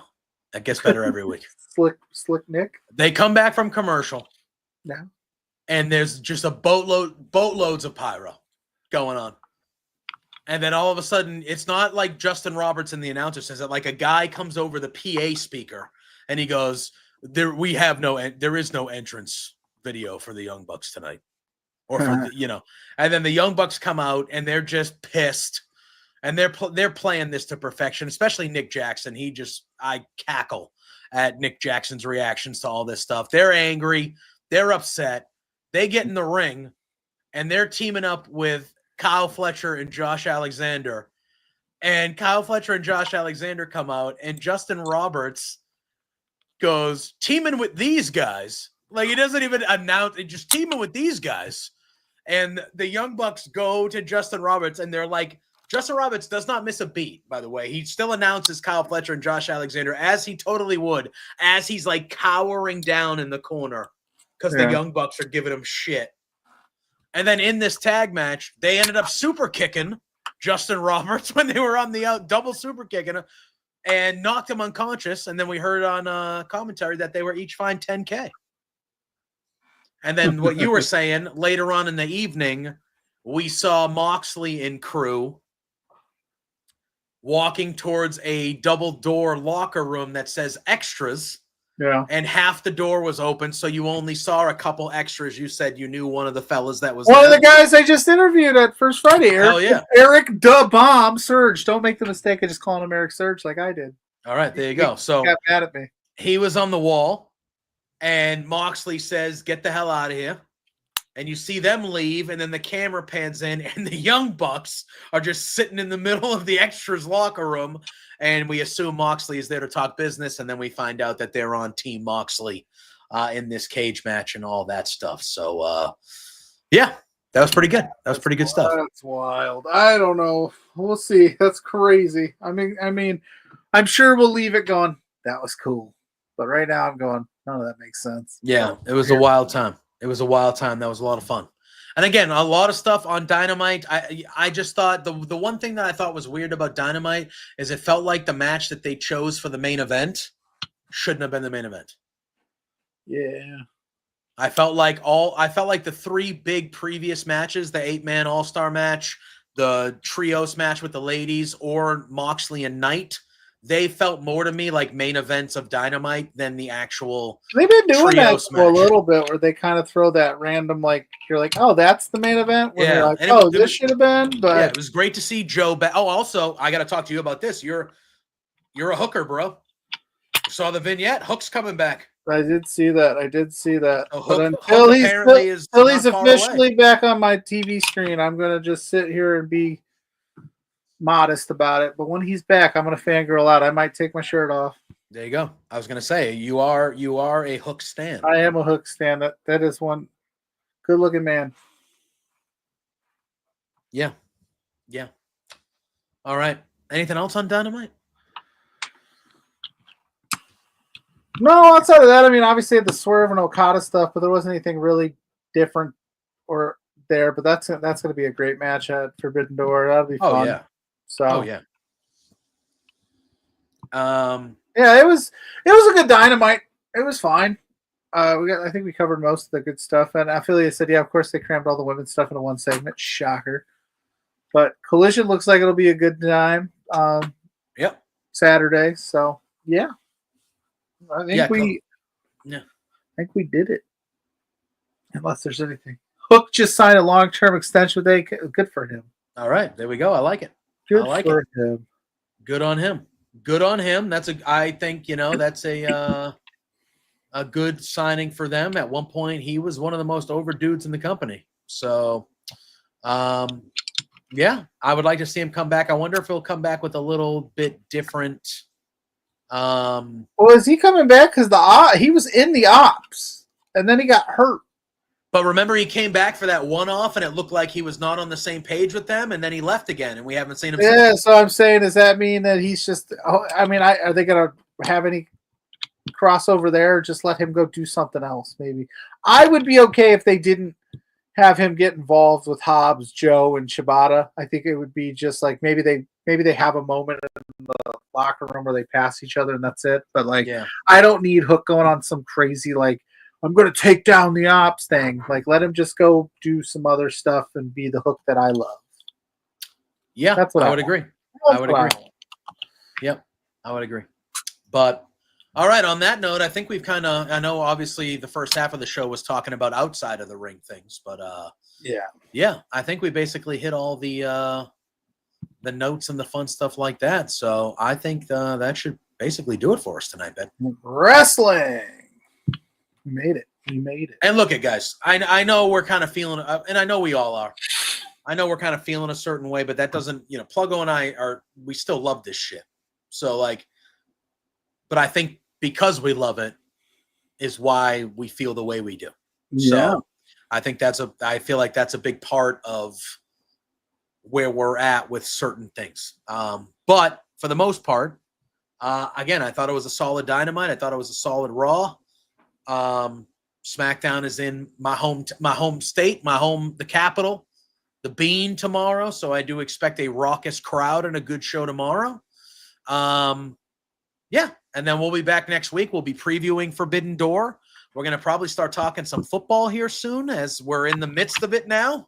Yeah. Every team's had at least one preseason game. The second preseason games are happening this weekend. Shador Sanders, baby. He hurt himself, though. I know. It's still Gabriel. He looked good. I'm rooting for that kid like you dream about. And he looked good. He looked good in that game, but then he hurt himself. They're keeping him out of this game. Hopefully it's just – I mean, to me, I feel like he's the no-brainer week 1 starter if he's healthy to go. So we'll see. But, yeah, I'm sure we'll be starting to talk some football as we ramp up for the season, maybe have a football preview here on one of these next couple weeks of what we think is going to happen in our picks and division winners, award winners, all that fun stuff as the football season is fastly approaching. And obviously, we do other things as well. You and I both help out over our old pal Josh Robinson in the Hive Media. You just announced this week that you're going to be doing some college football stuff over there. So why don't you tell the people about that, then plug all and your how stuff crazy it is like I got to make a video tomorrow because the season starts next Saturday. I was going to say next Saturday, and there's like 3 massive games. Well, technically, or is that the week after? That's the week after. The week next 0. Week 0, yes. So I'm going to start on Hive for social media clips, easy stuff, easy to digest. I'm going to make football picks. I might throw a couple fun videos in there throughout the season as well. I've been tossing around a couple of ideas. But yeah, I'll be on the Hive chatting some college football, making weekly picks over there. So stay tuned to what that is, what it becomes. It's still brand new. But I'm excited about it because I do love me some college football. I actually prefer college football over the NFL. JPJ is the opposite. But again, I grew up in a college football town, so I think that's just how it rolls. BC, Boston College, made the announcement that they're starting a sophomore this year, and he was a former Alabama recruit. So, if Alabama recruited him, he could be good. He transfer portal out of there. BC's going to start him, so you never know. If you're good enough to get recruited by Alabama, you're probably better than anybody on the BC roster, I would assume. So, we'll see how that goes. Fair enough. But yeah, why don't you obviously do you got another show right here on the Love Wrestling do. Way, so. But we are taking this weekend off. Blair is unavailable this weekend. His birthday was yesterday. So happy belated to Blair. I don't know if that has to do with it. Oh, he is a ring announcer for WPW out in his hometown, and so I think he's taking the weekend off for that, which is fine because I got some things to do this weekend as well. So we'll be back the following weekend with the LPW preview at 4 Exposure. I'm Pluggo. You can find me at all social media. Just search Pluggo. I show up there. Like he said, I'm doing some stuff on the Hive. I got some other things in the works here and there. You never know where I'm going to pop up. And then B2B every Thursday night, 8 p.m. right here with JPJ at B2Beards on all social media platforms to figure out what we got going on, coming up, previewing, all that fun stuff. So you'll want to stay hooked there. Give us a like, give us a follow, give us a subscribe, all that fun stuff. Hell yeah. You can follow me at JPJ Loves Gaming on all social media platforms. I do a show over on the Hive called The Swarm that is released every Wednesday and Saturdays. We do 1 wrestling show a week and 1 sports show a week. So go check that out. You can catch me, obviously, like Pluggo said, my main show, the flagship show right here every Thursday night at 8 p.m. Between Two Beards with this fella. Obviously, last week, we heard the news from Drew, who's in the chat, that Firmly's on a little bit of a hiatus, just maybe permanently, maybe for a while, maybe for a long while, who knows. But so right now, Beards is where you can find me here. And then on Wednesday nights, after AEW Dynamite, I am over on bodyslam.net doing Dynamite Up with Jose Gonzalez. And you see this guy, filling in when he is available. If we need someone to work, he's the only multiple time fill-in host for us over at Dynamite Duff. So yeah, so that's where you can catch me and all that fun stuff. So make sure you're following both of us. Make sure you're following at B2Beards. Football season is right around the corner, so maybe tiers lists might be coming back sooner than later. And things of that nature. So some form or the other, we'll figure it out. That's Pluggo saying he doesn't want to do it again this year. No, I just think with everything we got, it's a good problem to have. Is that we have a lot more things happening nowadays. Yeah. So I'm saying I think we're gonna do it. We're just gonna figure out how we're gonna Yes. It might not be like it was last year on that day or that time. We'll figure it out. Yeah, we're gonna figure it out. But yeah, make sure you're cool. following Love Wrestling. You're following both of us. You're following Beards for all the cool stuff as we're gonna be doing some cool things here over the next little bit. So thank you all for tuning in. We appreciate you very much. Thank you for everybody in the chat tonight. The chat was on fire tonight. We appreciate you all very much. So thank you again. And until next Thursday, when we see you, you know the drill. Say hi to Sue. Hi, Sue. Peace out. Hey there, Plugo and JPJ.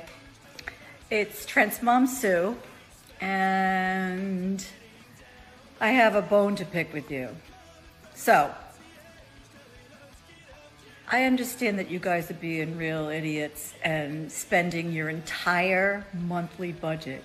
You've got to be kidding me. This is not the way to be when you're trying to run a business. Your boss, Spencer, is really pissed off at you. I'm pissed off at you. You have some nerve. Get a grip. You have to control yourself. You can't just go out and spend all the money that you're making, you two beards guys. Oh no, this is coming out so stupid. Anyway, behave yourselves or I'm gonna cut you off from watching AEW. You're no longer gonna get to know, be able to meet my son. What? Or me. I'm sorry, this is like, I don't know. Anyway, thanks so much for being fans. Watch yourselves. Knock it off.